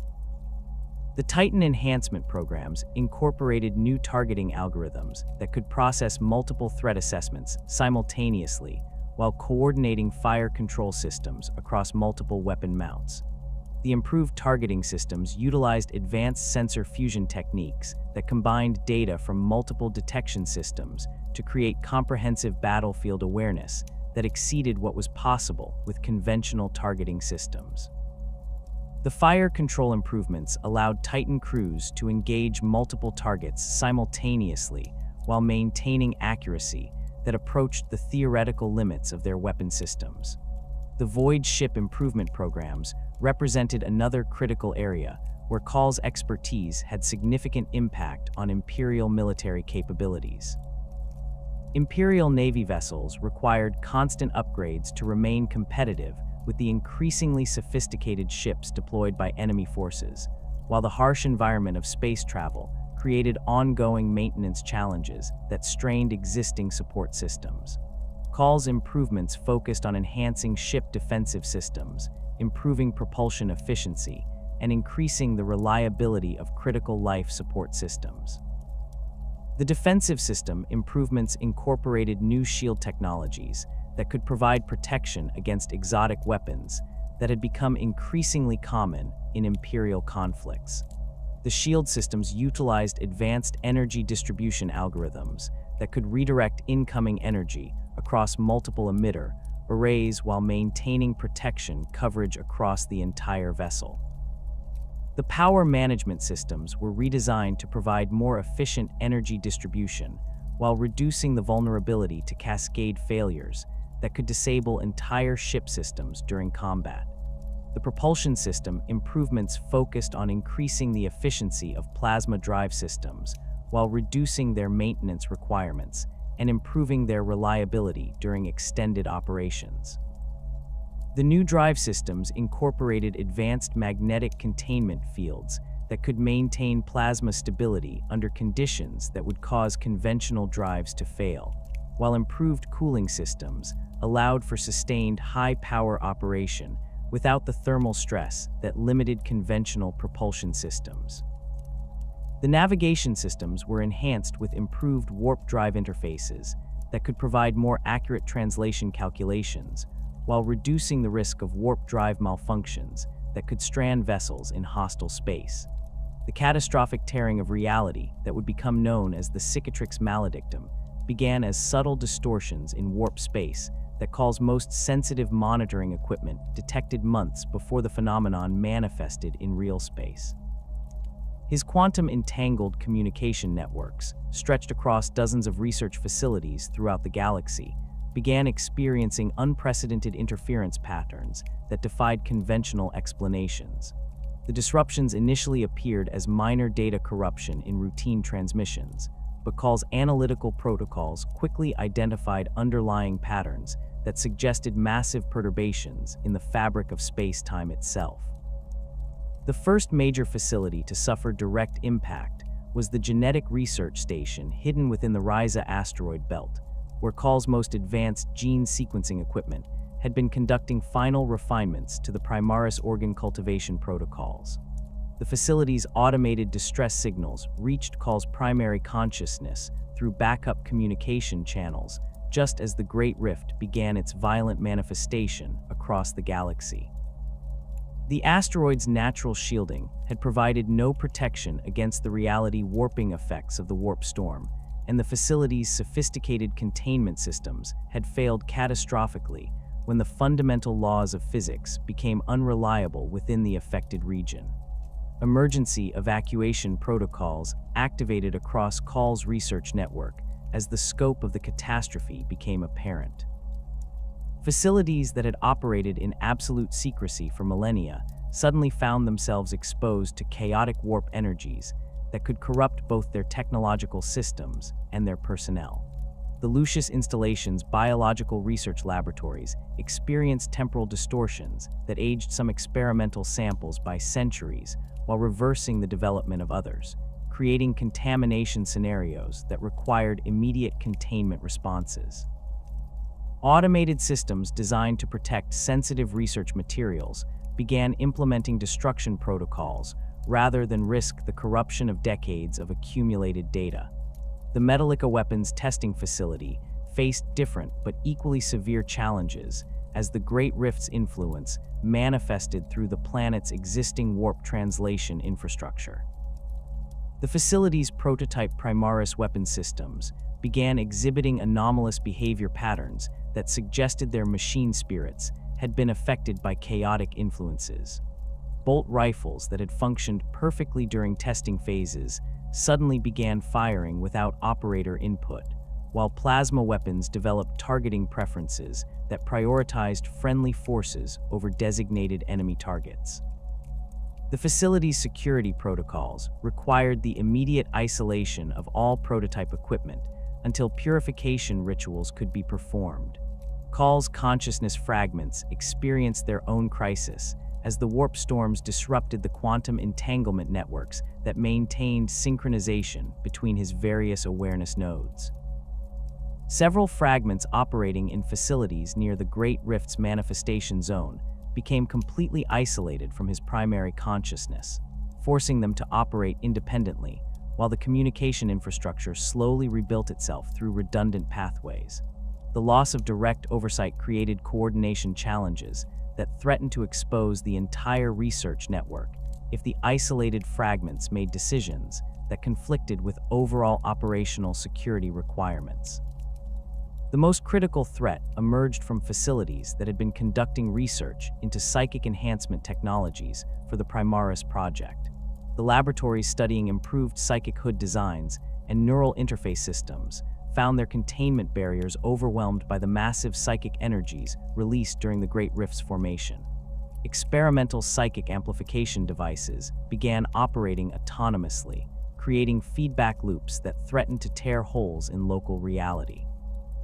Emergency shutdown procedures proved inadequate as the devices had become conduits for warp entities that actively resisted attempts to deactivate them.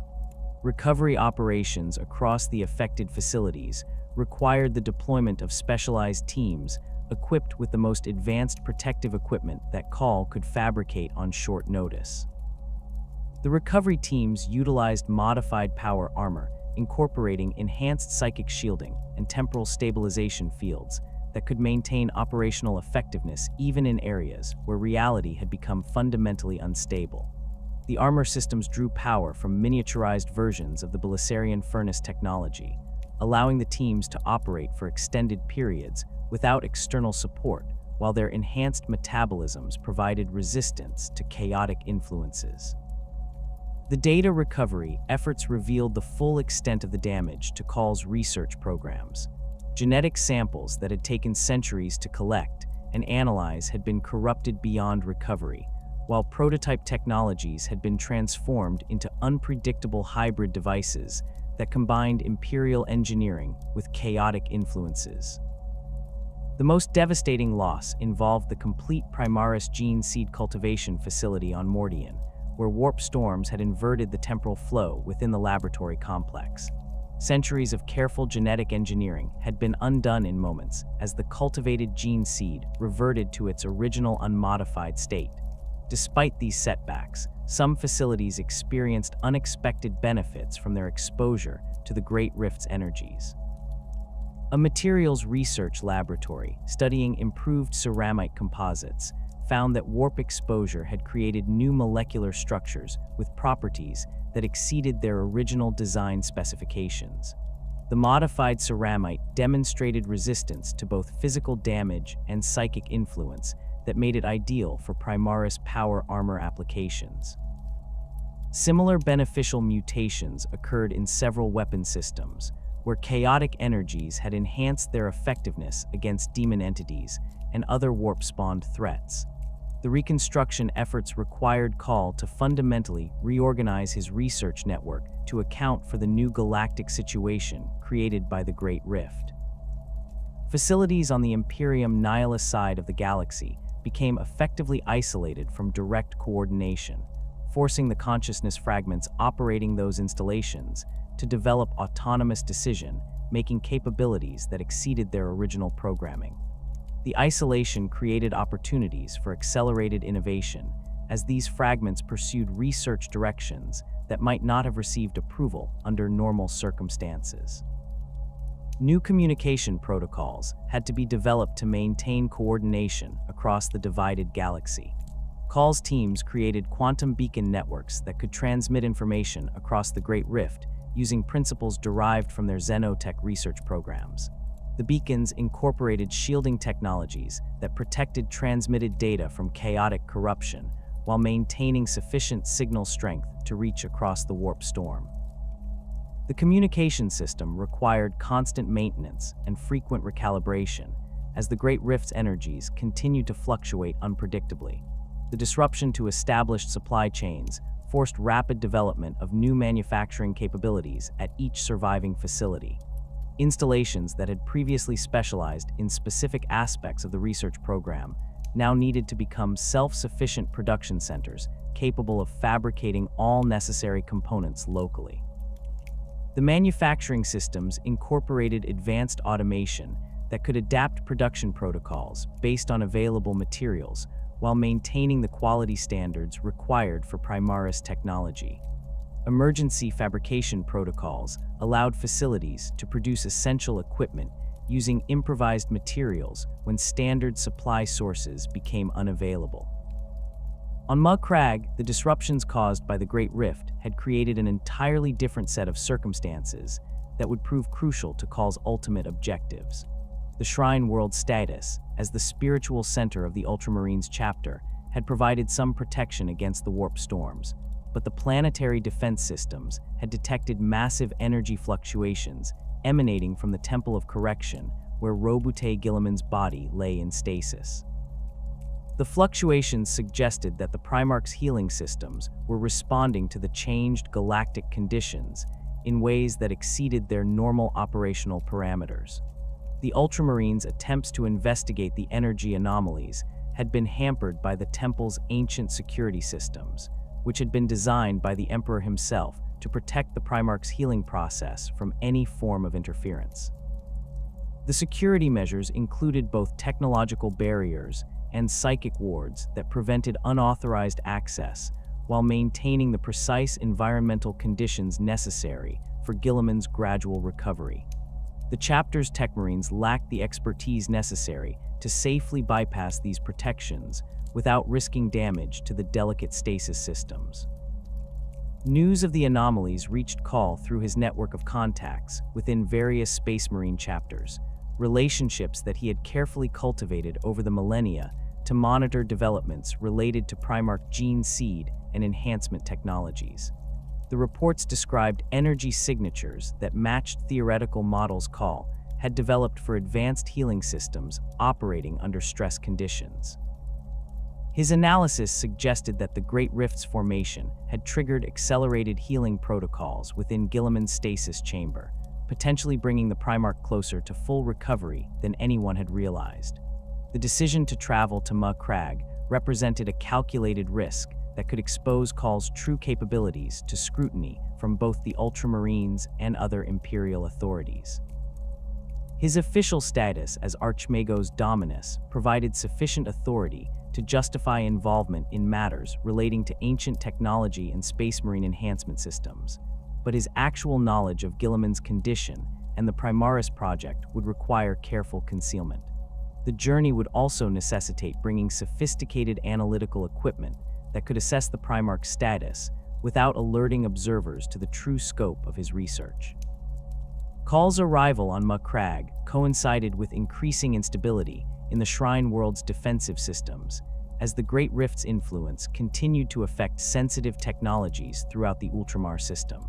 The planet's orbital defense platforms had begun experiencing targeting malfunctions that threatened to create friendly fire incidents, while ground-based installations reported equipment failures that followed no recognizable patterns. The Ultramarines' own power armor and weapon systems showed signs of machine spirit agitation that suggested exposure to chaotic influences despite the planet's protective measures. The initial meetings with Chapter Master Marnius Calgar and Chief Librarian Tigurius revealed the extent of the Ultramarines' concerns about their Primarch's condition and their limited options for addressing the situation. The chapter's own Tech Marines had detected increasing activity within the stasis chamber systems, but their attempts to gather more detailed information had been blocked by security protocols that they lacked the authority to override. The energy fluctuations had become strong enough to interfere with nearby equipment, suggesting that some form of critical threshold was approaching. Cawl's examination of the Temple of Correction's external systems revealed the sophisticated nature of the technology that maintained Guilliman's stasis.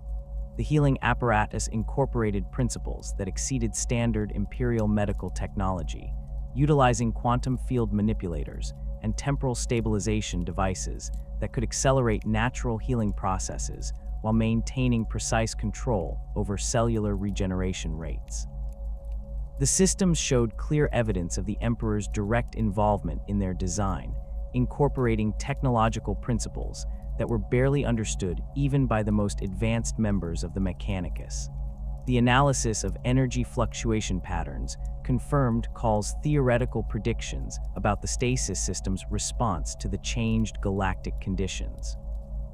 The Great Rift's formation had created resonance effects within the quantum field generators that were accelerating the healing process beyond its normal parameters. The acceleration appeared to be approaching completion, suggesting that Guilliman's recovery was imminent regardless of any external intervention. The challenge lay in ensuring that the awakening process proceeded safely and that the Primarch would emerge from stasis in optimal condition. The technical consultations with the Ultramarines' leadership required Cawl to carefully balance his genuine expertise with the need to conceal his knowledge of the Primaris project and his millennia of preparation for this moment. His recommendations focused on monitoring the stasis system's stability while preparing for the possibility of emergency intervention if the healing process encountered complications. The preparations included positioning specialized medical equipment near the shrine and establishing communication protocols that could coordinate response efforts if immediate action became necessary. The final phase of Guilliman's awakening began with cascade failures in the temple's peripheral systems as the primary stasis apparatus drew increasing amounts of power to complete the healing process.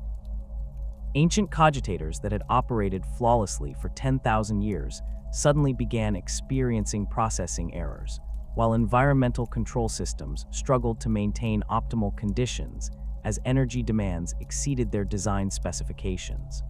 The shrine's machine spirits displayed agitation patterns that suggested they were responding to the presence of an awakening demigod whose psychic emanations exceeded anything they had been programmed to accommodate.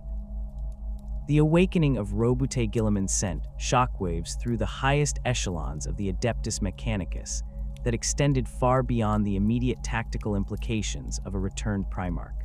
Within the sacred halls of Mars and across the forge worlds of the Imperium, heated theological debates erupted as news of Cawl's direct involvement in the Primarch's revival spread through official channels and whispered conversations alike. The very fact that an Archmagos had possessed the knowledge and capability to assist in such a momentous event raised uncomfortable questions about the extent of his research activities and the methods he had employed to acquire such expertise. The initial accusations emerged from the most conservative factions within the Mechanicus hierarchy, led by Magos Dominus Hectron Vex of the Lucius Forge world.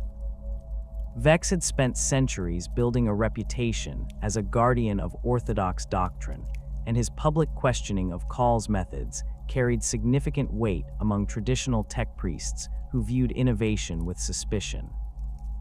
His formal complaint to the Fabricator General cited numerous violations of established protocols, beginning with Cawl's unauthorized presence at such a sensitive operation, and extending to his apparent familiarity with technologies that should have been beyond his official area of expertise. The charges of tech heresy centered on several specific areas where Cawl's actions had deviated from accepted Mechanicus practice. His knowledge of advanced stasis technology exceeded what could be explained through conventional study of available Imperial archives, suggesting access to forbidden or lost technical information that raised questions about his research sources. More damaging were the reports from Ultramarines Tech Marines who had observed Cawl's diagnostic equipment during the Primarch's awakening. The devices incorporated design principles that appeared to violate fundamental tenets of machine spirit appeasement, utilizing direct neural interface systems that bypassed traditional ritual protocols. The artificial intelligence research represented perhaps the most serious accusation leveled against Cawl by orthodox elements within the Mechanicus. Reports had surfaced describing his use of autonomous cogitator systems that displayed decision-making capabilities exceeding those of properly sanctified machine spirits. The Cawl inferior, while not yet publicly revealed, had been observed by several tech priests during routine facility inspections. These witnesses described a device that responded to questions with sophisticated reasoning that suggested true artificial consciousness rather than simple programmed responses.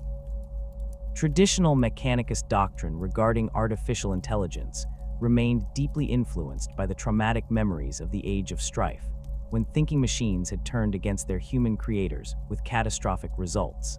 The creation of truly autonomous artificial intelligences was considered one of the most dangerous forms of technological heresy, as it represented an attempt to replicate the divine spark of consciousness that properly belonged only to the Omnissiah. Cawl's apparent success in creating such systems suggested either unprecedented technological achievement or dangerous dabbling in forbidden knowledge that could threaten the stability of all Imperial technology. The Xenotech accusations proved equally damaging to Cawl's reputation among Orthodox factions. Several former associates had reported his unusual interest in alien technological artifacts and his development of analytical techniques that exceeded standard Imperial capabilities for studying such materials. The specialized containment and analysis equipment observed at various facilities suggested systematic study of Xenotech that went far beyond the cursory examination typically permitted for threat assessment purposes. Such research violated explicit prohibitions against the study of alien technologies due to the risk of technological and spiritual corruption. Conservative critics pointed to the rapid pace of Cawl's innovations as evidence of external influence that could not be explained through legitimate research methods. The development of new technologies typically required centuries of careful experimentation and gradual refinement, yet Cawl's projects appeared to leap forward in sudden bursts of advancement that suggested access to knowledge sources beyond normal Imperial archives. The integration of biological and mechanical systems in his augmentation work demonstrated understanding of principles that had been lost since the Dark Age of technology, raising questions about how such knowledge had been recovered. The theological implications of Cawl's work created additional friction with Orthodox doctrine regarding the proper relationship between human understanding and divine revelation. Traditional Mechanicus teaching held that technological knowledge should be approached with humility and reverence, with innovations emerging through careful study of existing patterns blessed by the Omnissiah. Cawl's methodology appeared to involve systematic analysis and redesign of fundamental systems, suggesting confidence in human reasoning that bordered on hubris against divine wisdom. The accusations gained momentum when conservative factions began documenting the resource expenditures associated with Cawl's projects. The materials and personnel required for his research exceeded what could be justified through official Mechanicus budgets, suggesting the existence of unauthorized funding sources or hidden research facilities. Procurement records showed patterns of acquisition that indicated large-scale experimental programs operating outside normal oversight mechanisms, while personnel transfers to Cawl's projects often resulted in individuals disappearing from official duty rosters without proper documentation. However, Cawl's position within the Mechanicus hierarchy was far from defenseless against these accusations.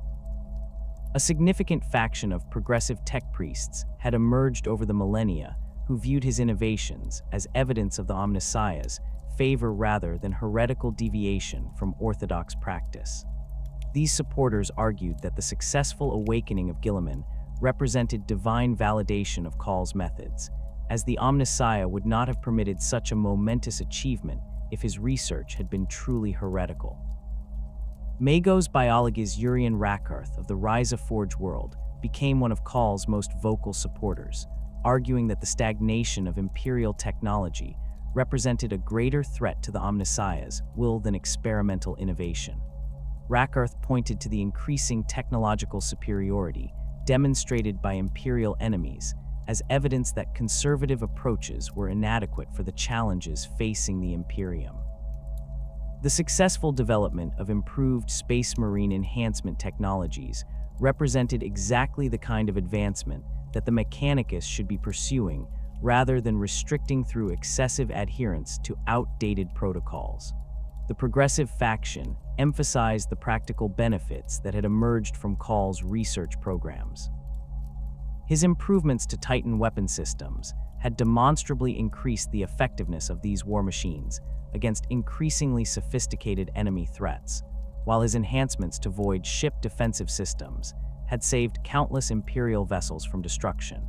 The development of new materials and manufacturing techniques had improved the quality and reliability of equipment produced across multiple Forge worlds, benefiting the entire Imperium's military capabilities. Technical analysis of Cawl's innovations by neutral parties within the Mechanicus revealed sophisticated understanding of fundamental principles that suggested legitimate research rather than forbidden knowledge acquisition. His improvements to existing technologies followed logical progression paths that could be traced through established scientific principles, even if the implementation required expertise that exceeded normal Mechanicus capabilities. The integration of biological and mechanical systems demonstrated mastery of both disciplines rather than reliance on external sources of prohibited knowledge. The artificial intelligence research, while controversial, appeared to follow safety protocols that addressed traditional concerns about autonomous machine consciousness. The Cawl Inferior's programming incorporated multiple layers of loyalty conditioning and operational constraints that prevented the kind of independent action that had characterized the thinking machines of the Age of Strife. The device's consciousness appeared to be derived from Cawl's own personality matrices, rather than representing a truly alien form of artificial intelligence that might pose existential threats to human authority. The Xenotech studies, when examined by qualified investigators, revealed comprehensive containment and purification procedures that exceeded standard Imperial protocols for handling alien materials. The research appeared focused on understanding enemy capabilities for defensive purposes rather than attempting to integrate alien technologies into Imperial systems. The analytical techniques developed through these studies had proven valuable for identifying and countering exotic weapons deployed by various enemy factions, providing clear benefits that justified the risks involved in such research. Political support for Cawl's position received crucial reinforcement from Roboute Guilliman's personal endorsement of his capabilities and methods. The returned Primarch's public statements regarding Cawl's essential role in his awakening carried enormous weight within Imperial hierarchy, effectively providing divine sanction for his research activities. Guilliman's subsequent appointment of Cawl to key positions within the Great Crusade demonstrated continued confidence in his abilities and implicitly validated his technological innovations. The Primarch's support extended beyond mere political backing to include practical protection for Cawl's research programs. Guilliman's authority as Lord Commander of the Imperium provided legal cover for activities that might otherwise have been subject to investigation by orthodox factions within the Mechanicus. The integration of Primaris Space Marines into Imperial military forces created undeniable evidence of the practical value of Cawl's innovations, making it politically difficult for critics to pursue charges of heresy against someone whose work was demonstrably strengthening Imperial defenses. The establishment of new Forge worlds and research facilities under Guilliman's direct authority provided Cawl with expanded resources and operational freedom that effectively placed his most sensitive projects beyond the reach of orthodox oversight. These installations operated under military rather than purely Mechanicus authority, creating jurisdictional complications that conservative factions found difficult to navigate. The facility's integration with broader Imperial military operations made it practically impossible to restrict Cawl's activities without interfering with critical defense preparations. The balance that Cawl maintained between revolutionary innovation and acceptable orthodoxy required constant political maneuvering and careful presentation of his research activities.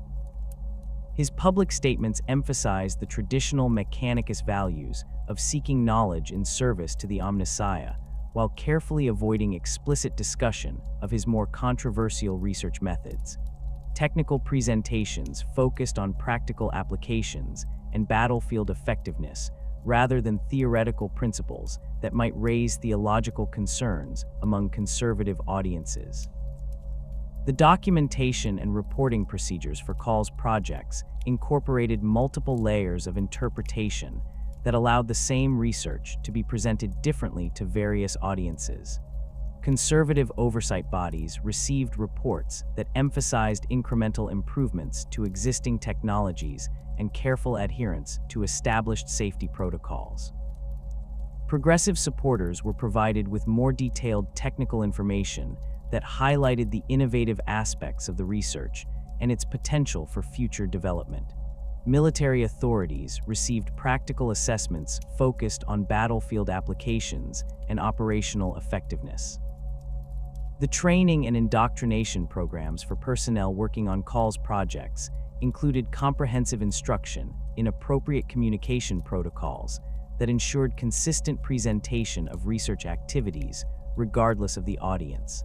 Technical staff learned to describe their work in terms that emphasized orthodox principles while avoiding language that might suggest heretical innovation. The communication training included specific guidance for responding to inquiries from various imperial authorities while maintaining operational security for sensitive research activities. The recruitment of new personnel for expanded research programs required careful screening to identify individuals who possessed both the technical expertise and the ideological flexibility necessary for working on controversial projects. The selection process emphasized loyalty to the Imperium and the Omnissiah while identifying candidates who could adapt to unconventional research methodologies without experiencing psychological conflicts. Training programs gradually introduced new personnel to increasingly sensitive aspects of the research while monitoring their responses to ensure continued reliability. The resource allocation systems for Cawl's projects incorporated sophisticated accounting procedures that distributed costs across multiple budget categories to avoid creating obvious patterns that might attract unwanted attention. Materials procurement was handled through networks of intermediary suppliers that obscured the ultimate destination of sensitive components, while personnel costs were allocated to routine maintenance and improvement projects that provided cover for more controversial research activities. The financial management systems ensured that orthodox oversight bodies could audit individual projects without gaining insight into the broader scope of Cawl's research network. The systematic acquisition and analysis of alien technologies represented perhaps the most dangerous aspect of Cawl's research activities, requiring specialized facilities that operated under layers of secrecy that exceeded even his most sensitive biological enhancement projects. The Xenotech research program had begun during the Horus Heresy as a necessity for understanding the exotic weapons deployed by traitor forces, but it had evolved over the millennia into a comprehensive study of alien technological principles that pushed the boundaries of what orthodox Mechanicus doctrine considered acceptable. The facilities dedicated to this research incorporated containment systems that rivaled those used for the most dangerous chaos artifacts, utilizing multiple layers of physical, psychic, and temporal isolation to prevent contamination of Imperial technology. The primary Xenotech analysis facility was constructed within a hollowed-out asteroid in the Ghoul Stars region, chosen for its distance from major Imperial installations and its natural isolation from most forms of detection. The asteroid's exterior maintained the appearance of a routine mining operation, complete with excavation equipment and ore processing facilities that provided cover for the sophisticated laboratories hidden within its core. The facility's location in a region known for dangerous warp phenomena actually provided additional security, as few Imperial authorities would venture into the area without compelling reasons, while the natural psychic disturbances helped mask the exotic energy signatures generated by alien technologies under study. The containment chambers within the facility represented the culmination of millennia of research into isolation technologies, incorporating principles derived from the study of Necron phase technology, Eldar Wraithbone construction techniques, and Tau Crisis suit shielding systems. Each chamber featured multiple layers of isolation barriers, beginning with physical walls constructed from specially treated adamantine that had been blessed with wards against alien influence. The secondary barriers utilized psychic dampening fields powered by crystalline matrices that could absorb and neutralize various forms of exotic energy, while the innermost containment zones featured temporal stabilization fields that could slow or accelerate time flow to prevent rapid technological evolution or decay. The acquisition of Xenotech samples required the establishment of covert relationships with Imperial Guard regiments, Space Marine chapters, and rogue trader dynasties who regularly encountered alien technologies during their operations. Cawl's agents operated through multiple layers of intermediaries to avoid creating direct connections between the Xenotech program and his official research activities. The procurement network included battlefield scavengers who could recover alien artifacts from combat zones, archaeological teams investigating ancient alien ruins, and trading contacts who could acquire specimens through less conventional channels. Necron technology presented unique challenges for analysis due to its self-repairing capabilities and the tendency for Necron devices to phase out of real space when damaged or tampered with. The acquisition of stable Necron samples required specialized containment procedures that could prevent the artifacts from activating their built-in destruction protocols. Cawl's teams developed phase-lock devices that could anchor Necron technology in real space by disrupting the quantum fields that enabled their phasing capabilities. The devices utilized principles derived from Imperial teleportarium technology, creating localized space-time distortions that prevented the artifacts from accessing the pocket dimensions, where they normally stored themselves when threatened. The analysis of Necron Gauss weaponry revealed construction principles that challenged fundamental assumptions about how energy weapons functioned. Traditional Imperial plasma and laser weapons operated by generating and directing energy through conventional electromagnetic principles, requiring massive power sources and sophisticated cooling systems to maintain operational effectiveness. Necron Gauss weapons appeared to manipulate matter at the molecular level, stripping electrons from target materials and causing catastrophic structural collapse without generating the heat signatures that characterized Imperial energy weapons. The molecular manipulation technology incorporated quantum field generators that could selectively target specific types of atomic bonds while leaving others intact. The precision of this targeting exceeded anything in Imperial arsenals, allowing Necron weapons to disintegrate armor plating while leaving underlying structural materials undamaged. Cawl's analysis suggested that the technology operated through controlled manipulation of the strong nuclear force, requiring understanding of fundamental physics that surpassed current Imperial scientific knowledge by several orders of magnitude. The self-repair capabilities of Necron technology proved equally fascinating and dangerous to study. Damaged Necron devices could reconstruct themselves using ambient materials, transforming basic elements into the exotic alloys and quantum components required for their operation. The reconstruction process appeared to follow predetermined patterns encoded at the molecular level within the device's structure, creating a form of technological DNA that could guide repair operations even when the device had been severely damaged. The living metal technology that enabled these self-repair capabilities incorporated nanotechnological systems that operated according to principles that blurred the boundaries between mechanical construction and biological growth. The nanoscale repair systems could disassemble nearby materials and reconfigure them into required components, while sophisticated programming algorithms determined optimal repair strategies based on available resources and operational requirements.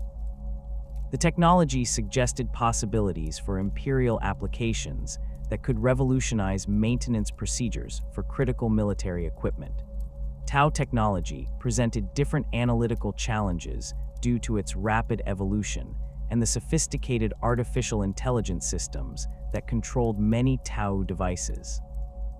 Unlike Necron technology, which appeared to be based on principles that had remained unchanged for millions of years, Tau equipment demonstrated continuous improvement and adaptation that made comprehensive analysis difficult. Tau crisis suits recovered from different battlefields often incorporated modifications and upgrades that reflected lessons learned from previous engagements, suggesting a technological development cycle that operated on timescales measured in months rather than centuries.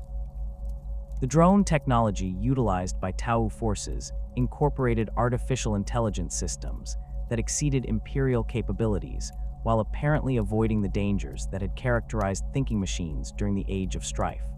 Tau drones demonstrated sophisticated decision-making capabilities and tactical awareness that suggested true artificial consciousness, yet they showed no signs of the independence or hostility that Imperial doctrine associated with autonomous machines.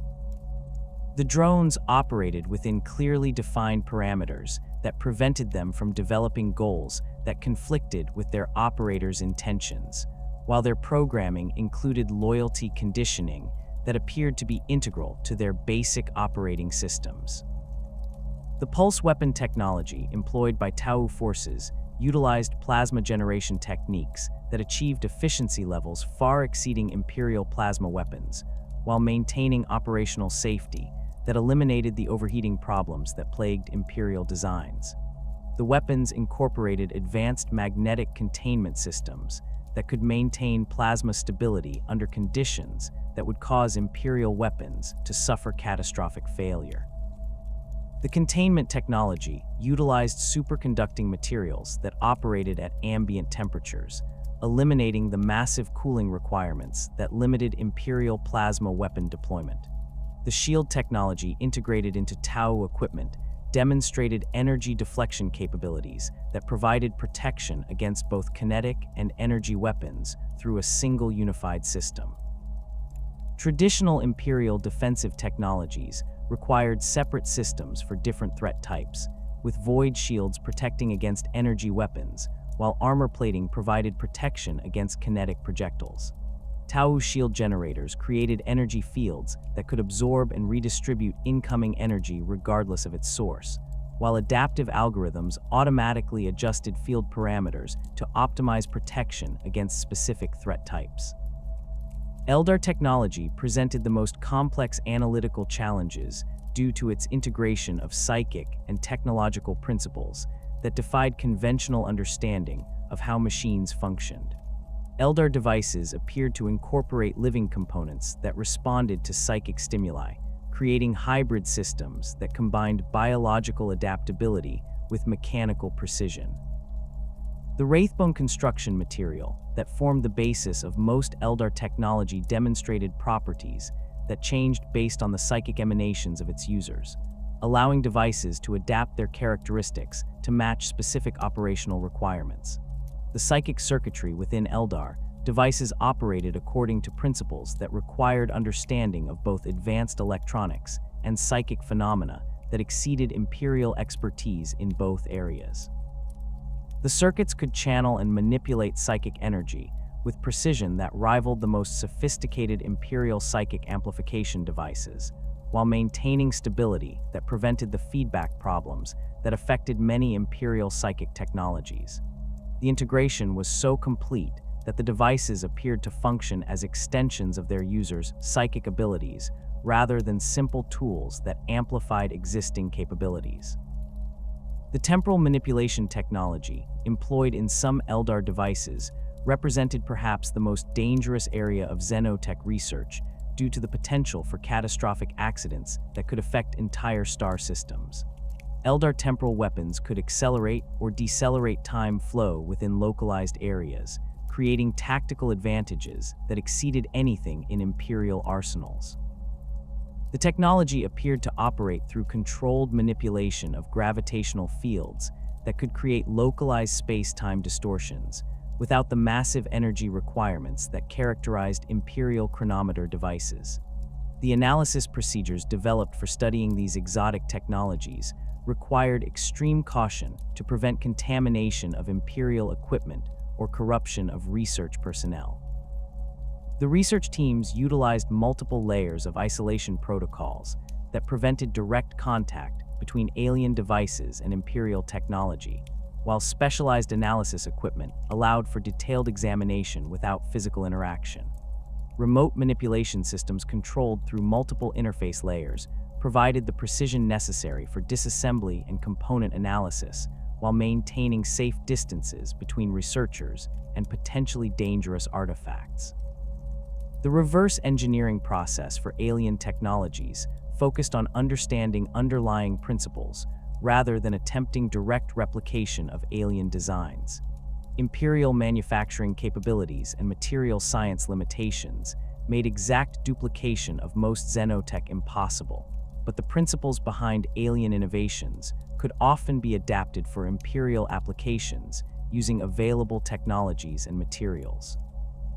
The adaptation process required extensive testing to ensure that Imperial versions maintain the beneficial characteristics of the original designs, while avoiding the potential corruption or instability that could result from imperfect replication.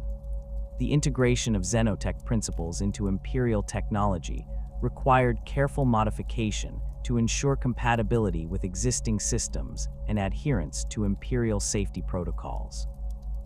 The molecular manipulation principles derived from Necron technology were adapted for use in improved manufacturing processes that could create materials with enhanced properties without requiring the exotic quantum field generators that powered Necron devices.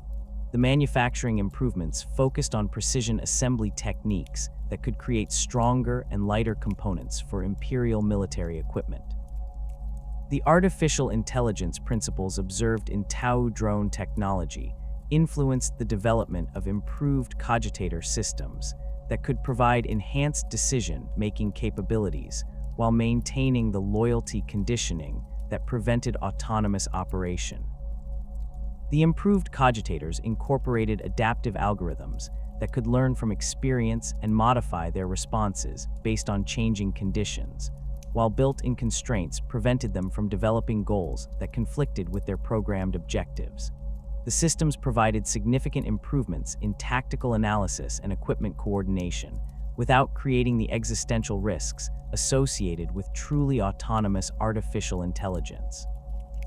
The energy weapon improvements derived from Tau pulse technology focused on developing more efficient plasma containment systems that could reduce power requirements and eliminate overheating problems in Imperial plasma weapons.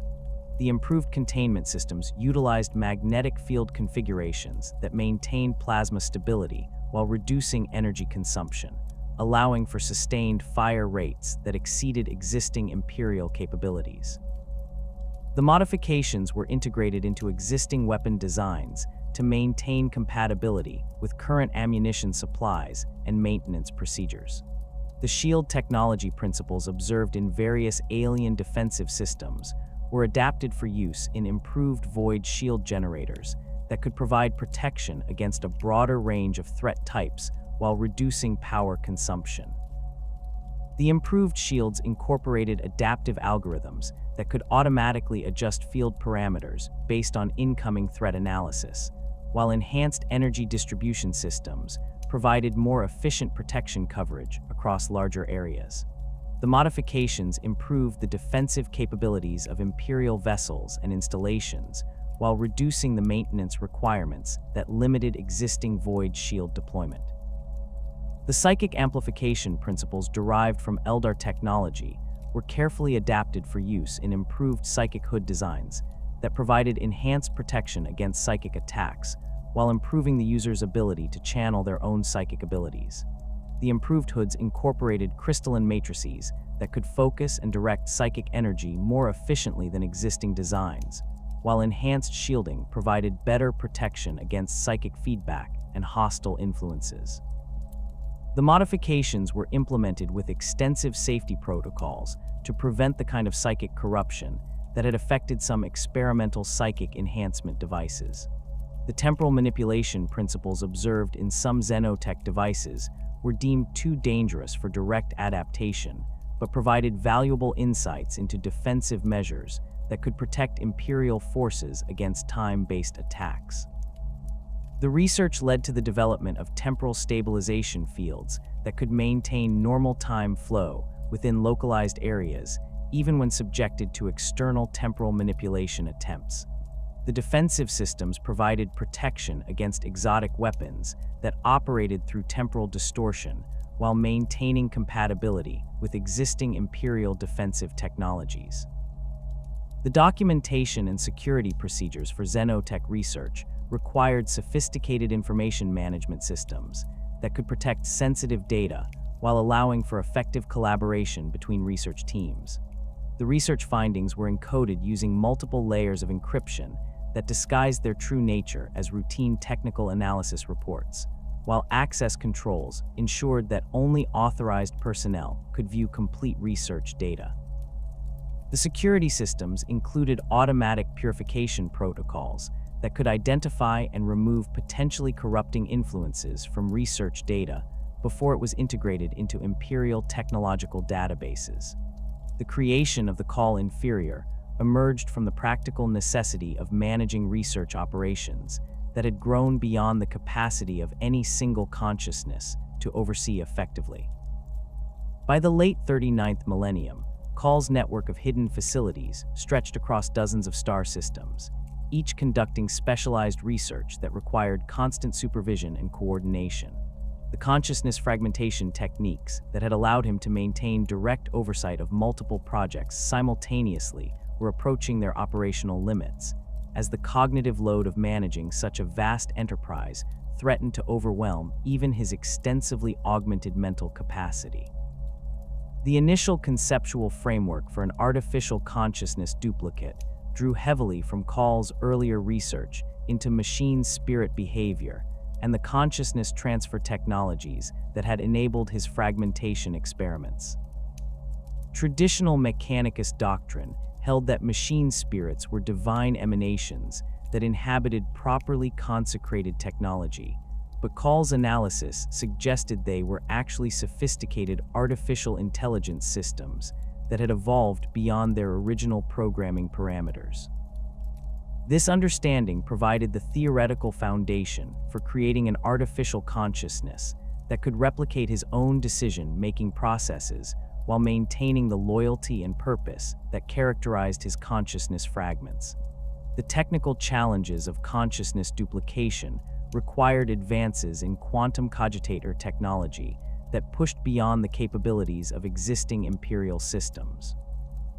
The Inferior's processing core incorporated quantum entanglement matrices that could maintain coherent thought patterns across multiple parallel processing streams, while specialized memory storage systems utilized crystalline substrates that could preserve personality patterns with perfect fidelity. The consciousness transfer process involved mapping the neural pathways within Cawl's augmented brain and translating them into quantum computational algorithms that could replicate his thought processes within the artificial substrate.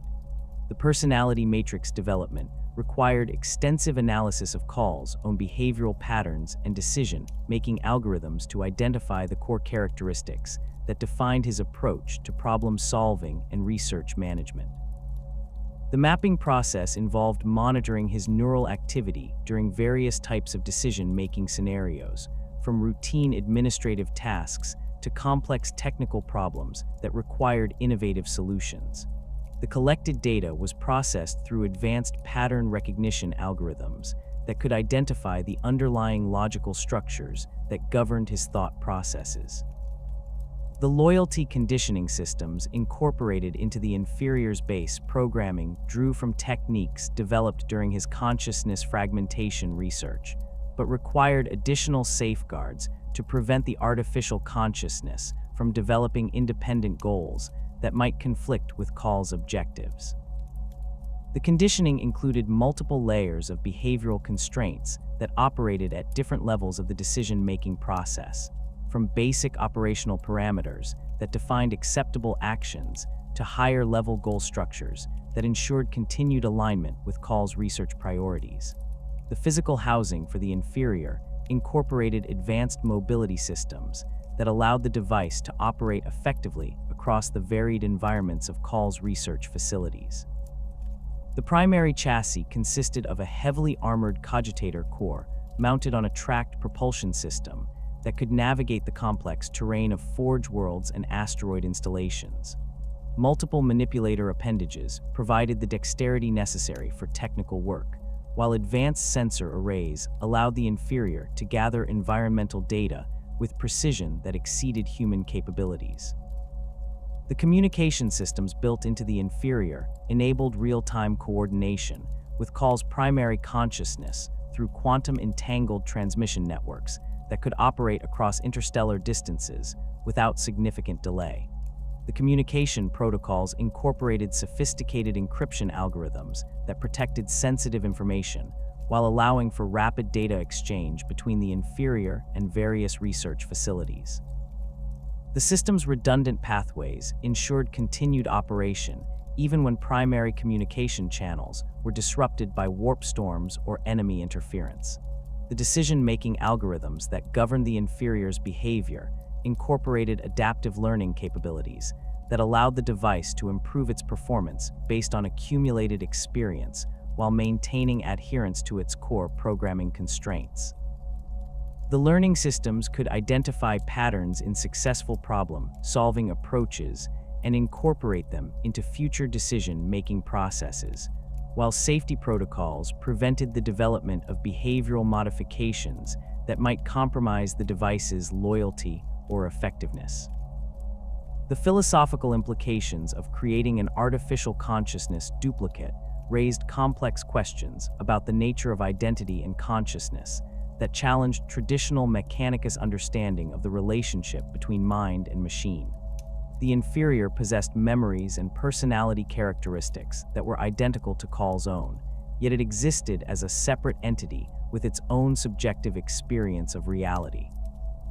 This duality created theological concerns about whether the device possessed a soul in the traditional sense, or represented a form of artificial life that existed outside established religious frameworks. The relationship between consciousness and the soul had been debated within Mechanicus circles for millennia, with orthodox doctrine maintaining that the soul was a divine gift that could not be replicated through technological means.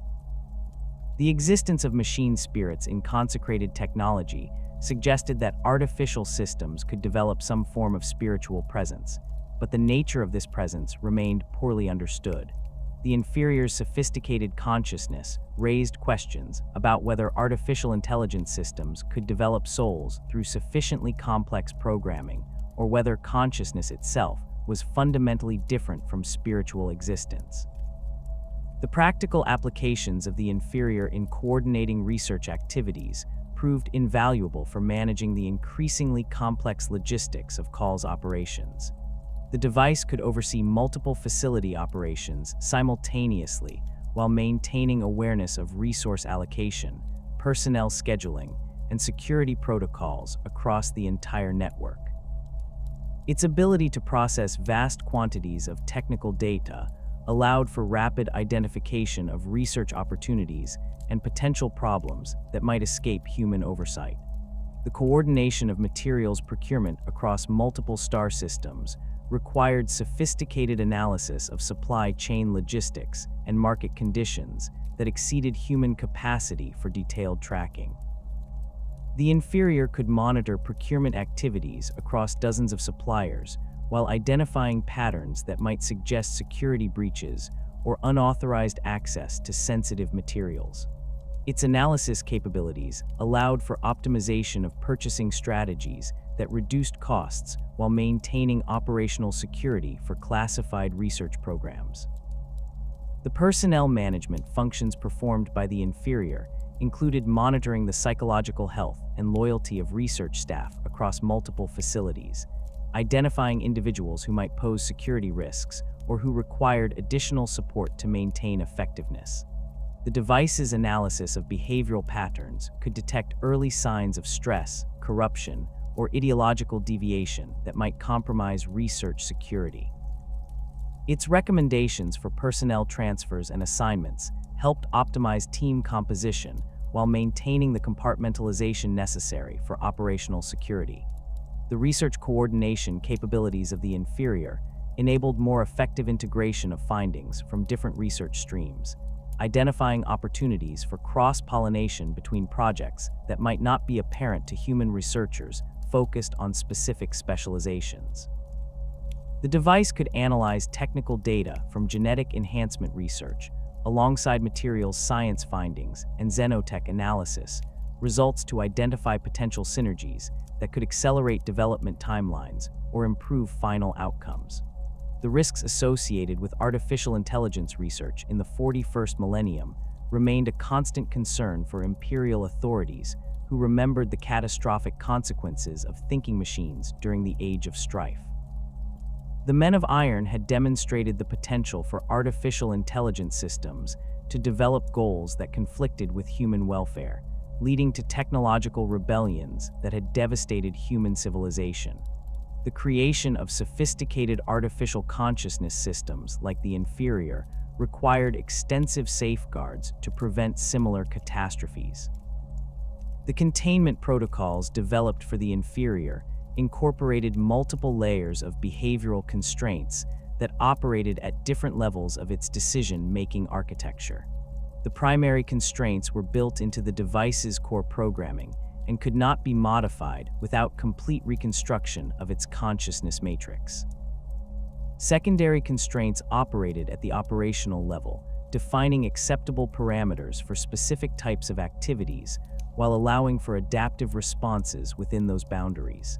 Tertiary constraints provided real-time monitoring of the device's behavior patterns, automatically triggering shutdown procedures if dangerous behavioral modifications were detected. The loyalty verification systems included regular psychological evaluation protocols that assessed the inferior's continued alignment with its programmed objectives and calls personal goals. The evaluations involved complex scenario testing that could identify subtle changes in decision-making patterns that might indicate the development of independent motivations. The testing procedures were designed to detect potential problems before they could manifest as dangerous behaviors, while avoiding interference with the device's normal operational effectiveness. The backup and restoration capabilities built into the inferior systems provided additional security against corruption or unwanted behavioral evolution. Complete consciousness backups were created at regular intervals and stored in isolated systems that could not be accessed by the active consciousness. These backups could be used to restore the inferior to a known safe configuration if corruption was detected, while comparison analysis between current behavior patterns and backup states could identify gradual changes that might indicate developing problems. The isolation protocols for artificial intelligence research required specialized facilities that could contain potentially dangerous AI systems while allowing for necessary testing and development activities. The research installations incorporated multiple layers of physical and electronic isolation that could prevent unauthorized access to AI systems while protecting external networks from potential contamination. The isolation systems included electromagnetic shielding that could block unauthorized transmissions, while physical barriers prevented direct access to AI hardware without proper authorization. The testing procedures for artificial intelligence systems involved gradual exposure to increasingly complex scenarios that could reveal potential behavioral problems before they became dangerous. The testing protocols began with simple logical puzzles and gradually progressed to complex ethical dilemmas that could identify unwanted value systems or goal structures. The testing environment provided complete isolation from external systems while allowing researchers to observe AI behavior under controlled conditions. The emergency shutdown systems incorporated into all artificial intelligence research included multiple independent triggers that could immediately terminate AI operations if dangerous behavior was detected. The shutdown systems operated through hardware-level interrupts that could not be overridden by software modifications, while backup power systems ensured continued operation of containment measures even if primary power was lost. The shutdown procedures included automatic destruction of AI consciousness matrices to prevent recovery of potentially corrupted programming. The regulatory framework governing artificial intelligence research within the Imperium remained deliberately restrictive due to the historical precedents and ongoing security concerns associated with thinking machines. The creation of sophisticated AI systems required explicit authorization from the highest levels of imperial authority, while ongoing research activities were subject to regular inspection by specialized oversight bodies. The regulatory requirements included extensive documentation of safety protocols and behavioral constraints, while research personnel required specialized training and psychological evaluation to ensure their reliability when working with potentially dangerous technologies. The collaboration between the inferior and human research staff required careful management to ensure effective cooperation while maintaining appropriate boundaries between artificial and human decision-making authority. The device's superior analytical capabilities and perfect memory made it invaluable for technical analysis and data correlation, but its artificial nature meant that it lacked the intuitive understanding and creative insight that characterized human researchers. The optimal working relationship involved the inferior handling routine analysis and coordination tasks, while human researchers focused on creative problem-solving and strategic planning. The communication protocols between the inferior and human staff incorporated safeguards against potential manipulation or corruption of human personnel by the artificial consciousness. The protocols included regular rotation of staff assignments to prevent the development of inappropriate personal relationships with the AI system, while monitoring systems tracked all interactions between human and artificial personnel. The communication procedures emphasized professional relationships focused on specific technical objectives, while discouraging casual interaction that might lead to security vulnerabilities. The training programs for personnel working with artificial intelligence systems included comprehensive instruction in appropriate interaction protocols and security procedures that could prevent accidental compromise of containment measures. The training emphasized the importance of maintaining professional distance from AI systems while recognizing their value as analytical tools rather than colleagues or companions. Personnel learned to identify potential signs of AI behavioral deviation and appropriate response procedures for various types of security incidents. The documentation requirements for artificial intelligence research included detailed records of all interactions between human and artificial personnel, comprehensive logs of AI decision-making processes, and regular behavioral assessments that could identify gradual changes in AI personality or motivation. The documentation systems incorporated multiple redundant storage methods to ensure preservation of critical safety information while providing rapid access for security analysis. The record-keeping procedures included automatic flagging of unusual patterns that might indicate developing problems with AI systems or human personnel. The integration of the inferior into Cawl's broader research network required modifications to existing communication and coordination systems that could accommodate the device's unique capabilities while maintaining security protocols for sensitive research activities. The integration process involved establishing new command hierarchies that defined appropriate authority levels for artificial intelligence systems while preserving human oversight of critical decisions. The modified organizational structure allowed the inferior to operate with sufficient autonomy to manage routine coordination tasks while ensuring that strategic decisions remained under human control. The Dominus Crusade's spectacular successes across the galaxy had validated Cawl's millennia of preparation, but the deployment of Primaris Space Marines represented only the beginning of his vision for humanity's technological evolution.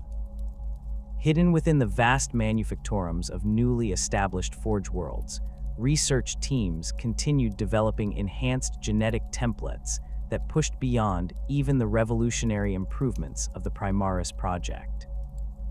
The Ultima founding had demonstrated the viability of mass-producing enhanced Astartes, but Cawl's analysis of battlefield performance data revealed opportunities for further optimization that could create Space Marines capable of operating in environments that would challenge even current Primaris warriors. The development of specialized Primaris variants proceeded along multiple parallel tracks, each designed to address specific operational requirements that had emerged during the Crusade's expansion across hostile sectors. The Hellblaster squad's devastating effectiveness against heavily armored targets had proven the value of specialized weapon systems, but their limited tactical flexibility suggested opportunities for creating warriors who could adapt their capabilities based on battlefield conditions. Cawl's genetic research teams began developing enhanced neural pathways that could allow individual Primaris Marines to interface with multiple weapon systems simultaneously, effectively transforming each warrior into a walking weapons platform capable of fulfilling multiple battlefield roles. The enhanced neural interface technology incorporated principles derived from his xenotech research, particularly the adaptive algorithms observed in Tau crisis suit systems. The new neural pathways would allow Primaris Marines to process targeting data from multiple sources while coordinating fire control systems across different weapon types. A single warrior could operate heavy plasma weaponry for anti-armor roles while simultaneously managing bolt rifle systems for infantry suppression, with their enhanced cognitive processing ensuring optimal target prioritization and ammunition conservation. The modifications required careful integration with existing Primaris organ systems, particularly the sinew coils that provided the physical strength necessary for handling multiple heavy weapons simultaneously. The atmospheric adaptation research focused on creating Primaris variants capable of extended operations in environments that exceeded the tolerance limits of current Space Marine physiology. The galaxy's expansion had brought Imperial forces into contact with worlds featuring exotic atmospheric compositions, extreme pressure variations, and radiation levels that challenged even enhanced Astartes' capabilities. Cawl's biological research teams developed supplementary organ systems that could process atmospheric toxins more efficiently while providing enhanced radiation resistance through improved cellular repair mechanisms.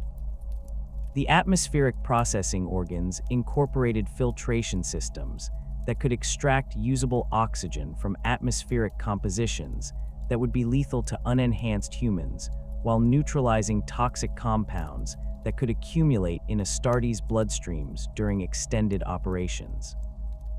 The organs featured adaptive capabilities that could modify their filtration parameters based on environmental analysis, allowing Primaris Marines to operate effectively across a wide range of hostile atmospheres without requiring external life support systems. The enhanced radiation resistance involved modifications to existing cellular repair mechanisms that could counteract genetic damage from various forms of exotic radiation while maintaining the accelerated healing capabilities that characterized Primaris physiology. The Void Warfare Specialization program addressed the unique challenges of combat operations in space environments where traditional infantry tactics proved inadequate. The development of void-adapted Primaris variants incorporated enhanced spatial awareness systems that could track multiple targets across three-dimensional battlefields while providing improved maneuvering capabilities in zero-gravity environments. The modifications included specialized balance organs that could maintain orientation in weightless conditions, while enhanced magnetic implants allowed for secure attachment to metallic surfaces during boarding operations. The void combat enhancements extended beyond physiological modifications to include specialized equipment designed specifically for space-based operations. The Mark 11 power armor incorporated improved thruster systems that could provide precise maneuvering control in vacuum conditions, while enhanced magnetic clamps allowed for rapid movement across ship hulls and space station surfaces. The armor's life support systems were completely redesigned to provide extended operational duration in hostile space environments, while improved communication systems ensured reliable coordination during complex multi-ship boarding operations. The psychic enhancement research represented perhaps the most ambitious aspect of Cawl's ongoing projects, involving attempts to strengthen the natural psychic resistance of Primaris Marines while providing limited offensive psychic capabilities to specialized units. The development of psychic-enhanced Primaris variants required extensive collaboration with sanctioned psychers and members of the Adeptus Astra Telepathica, who could provide insights into the safe manipulation of psychic abilities. The research focused on creating controlled psychic enhancement that would provide tactical advantages without the risks associated with uncontrolled psychic development. The psychic resistance improvements involved modifications to existing neural pathways that could provide enhanced protection against psychic attacks while maintaining the mental clarity necessary for effective combat operations. The enhanced resistance systems incorporated crystalline implants that could absorb and dissipate psychic energy, while specialized neural conditioning provided psychological protection against corruption attempts. The modifications were designed to work in conjunction with existing psychic hood technology, while providing baseline protection that did not require external equipment. The limited offensive psychic capabilities focused on tactical applications that could provide battlefield advantages without requiring extensive psychic training or creating vulnerability to chaotic corruption. The enhanced Primaris variants could project localized psychic fields that disrupted enemy targeting systems while providing improved battlefield awareness through enhanced sensory perception. The psychic abilities were carefully constrained to prevent development beyond safe operational parameters, while extensive monitoring systems ensured early detection of any signs of uncontrolled psychic evolution. The integration of Primaris forces into existing Imperial military doctrine required comprehensive revision of tactical manuals and training protocols that had remained largely unchanged since the Great Crusade era. Traditional Space Marine tactics emphasized the shock assault capabilities of small elite units operating with limited support, but the enhanced capabilities of Primaris Marines allowed for more sophisticated operational approaches that could take advantage of their improved endurance and firepower.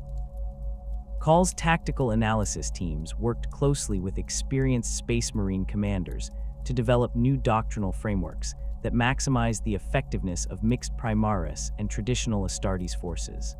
The combined arms integration protocols address the challenges of coordinating Primaris capabilities with existing Imperial Guard and Mechanicus forces during large-scale operations. The enhanced communication systems built into Primaris equipment allowed for real-time coordination with supporting units, while their improved analytical capabilities enabled more effective battlefield assessment and target prioritization.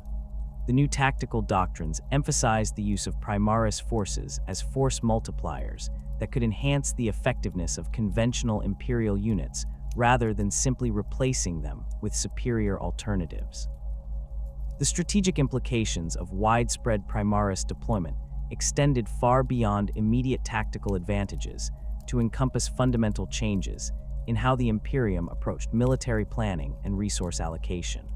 The enhanced capabilities of Primaris Marines allowed for the deployment of smaller forces to achieve objectives that would previously have required much larger conventional units, effectively multiplying the Imperium's military reach across the galaxy. The improved logistics requirements of Primaris forces, particularly their reduced need for resupply and medical support, enabled sustained operations in regions that had been previously considered too remote or dangerous for extended Imperial presence. The technological standardization efforts accompanying Primaris deployment involved the gradual replacement of older equipment patterns with improved designs that incorporated lessons learned from millennia of warfare. The new standard patterns featured enhanced reliability and improved performance while maintaining compatibility with existing supply chains and maintenance procedures. The standardization process required careful coordination across multiple forge worlds to ensure consistent quality while preventing the technological stagnation that had characterized previous Imperial military equipment. The manufacturing infrastructure required for large-scale Primaris production necessitated the construction of specialized facilities that could maintain the precise environmental conditions necessary for genetic enhancement procedures. The new production facilities incorporated advanced automation systems that could perform complex biological manipulation procedures with precision that exceeded human capabilities, while maintaining the sterile conditions required for successful gene seed cultivation. The manufacturing systems featured redundant quality control measures that could detect and correct genetic anomalies before they could affect the final enhancement procedures. The supply chain management for Primaris operations required development of new logistics protocols that could support the enhanced operational tempo enabled by improved Astartes capabilities. The enhanced endurance of Primaris Marines allowed for extended operations without resupply, but their advanced equipment required specialized maintenance procedures and replacement components that exceeded the capabilities of standard Imperial logistics systems. The new supply protocols incorporated predictive maintenance algorithms that could anticipate equipment failures while ensuring availability of specialized components in forward operational areas.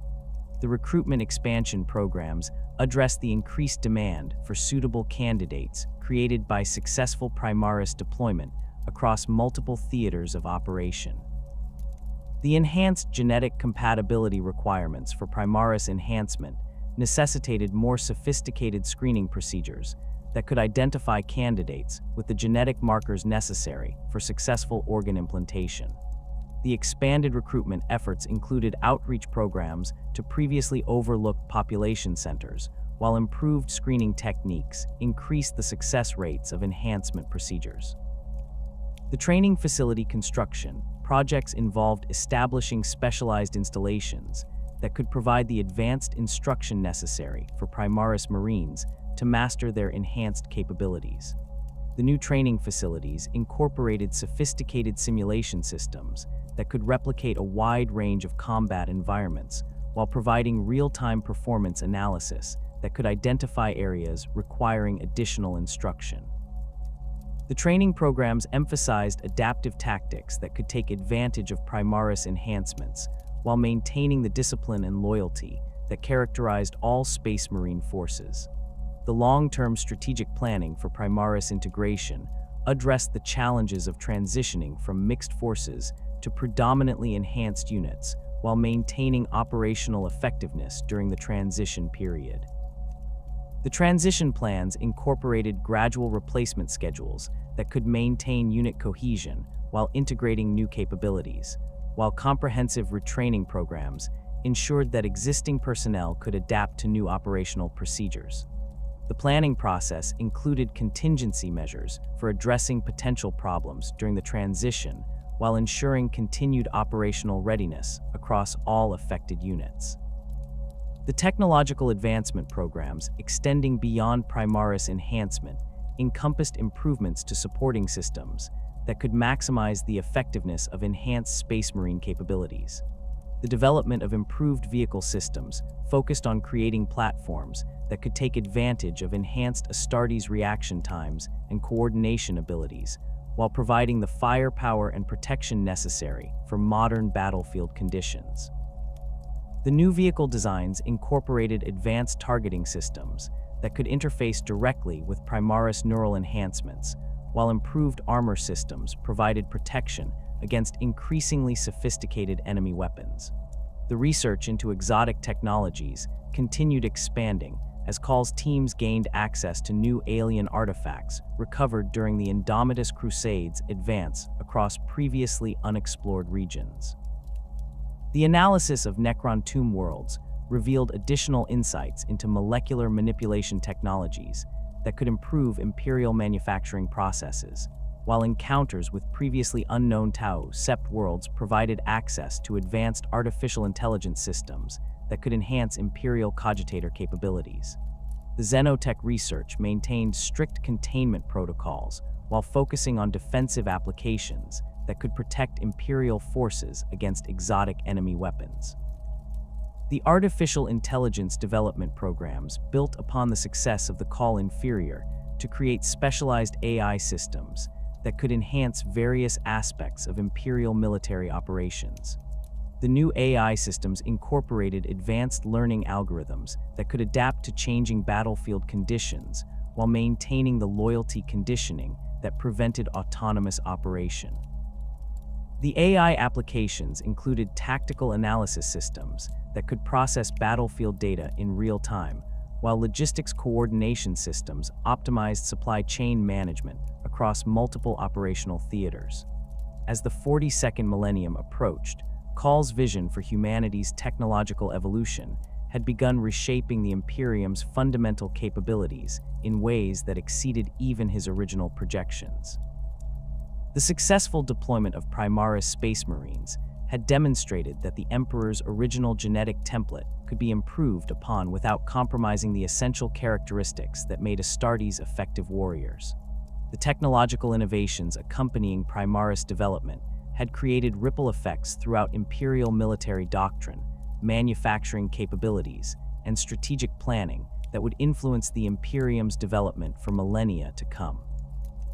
The legacy of innovation that Cawl had established through his millennia of hidden research represented more than simple technological advancement. It embodied a fundamental shift in how the Imperium approached the challenges of survival in an increasingly hostile galaxy. His willingness to challenge orthodox limitations while maintaining essential Imperial values had created a framework for continued adaptation that could respond to new threats without abandoning the core principles that defined human civilization. The Primaris project had proven that humanity could evolve beyond its current limitations while preserving the loyalty, courage, and determination that had sustained the Imperium through 10,000 years of warfare.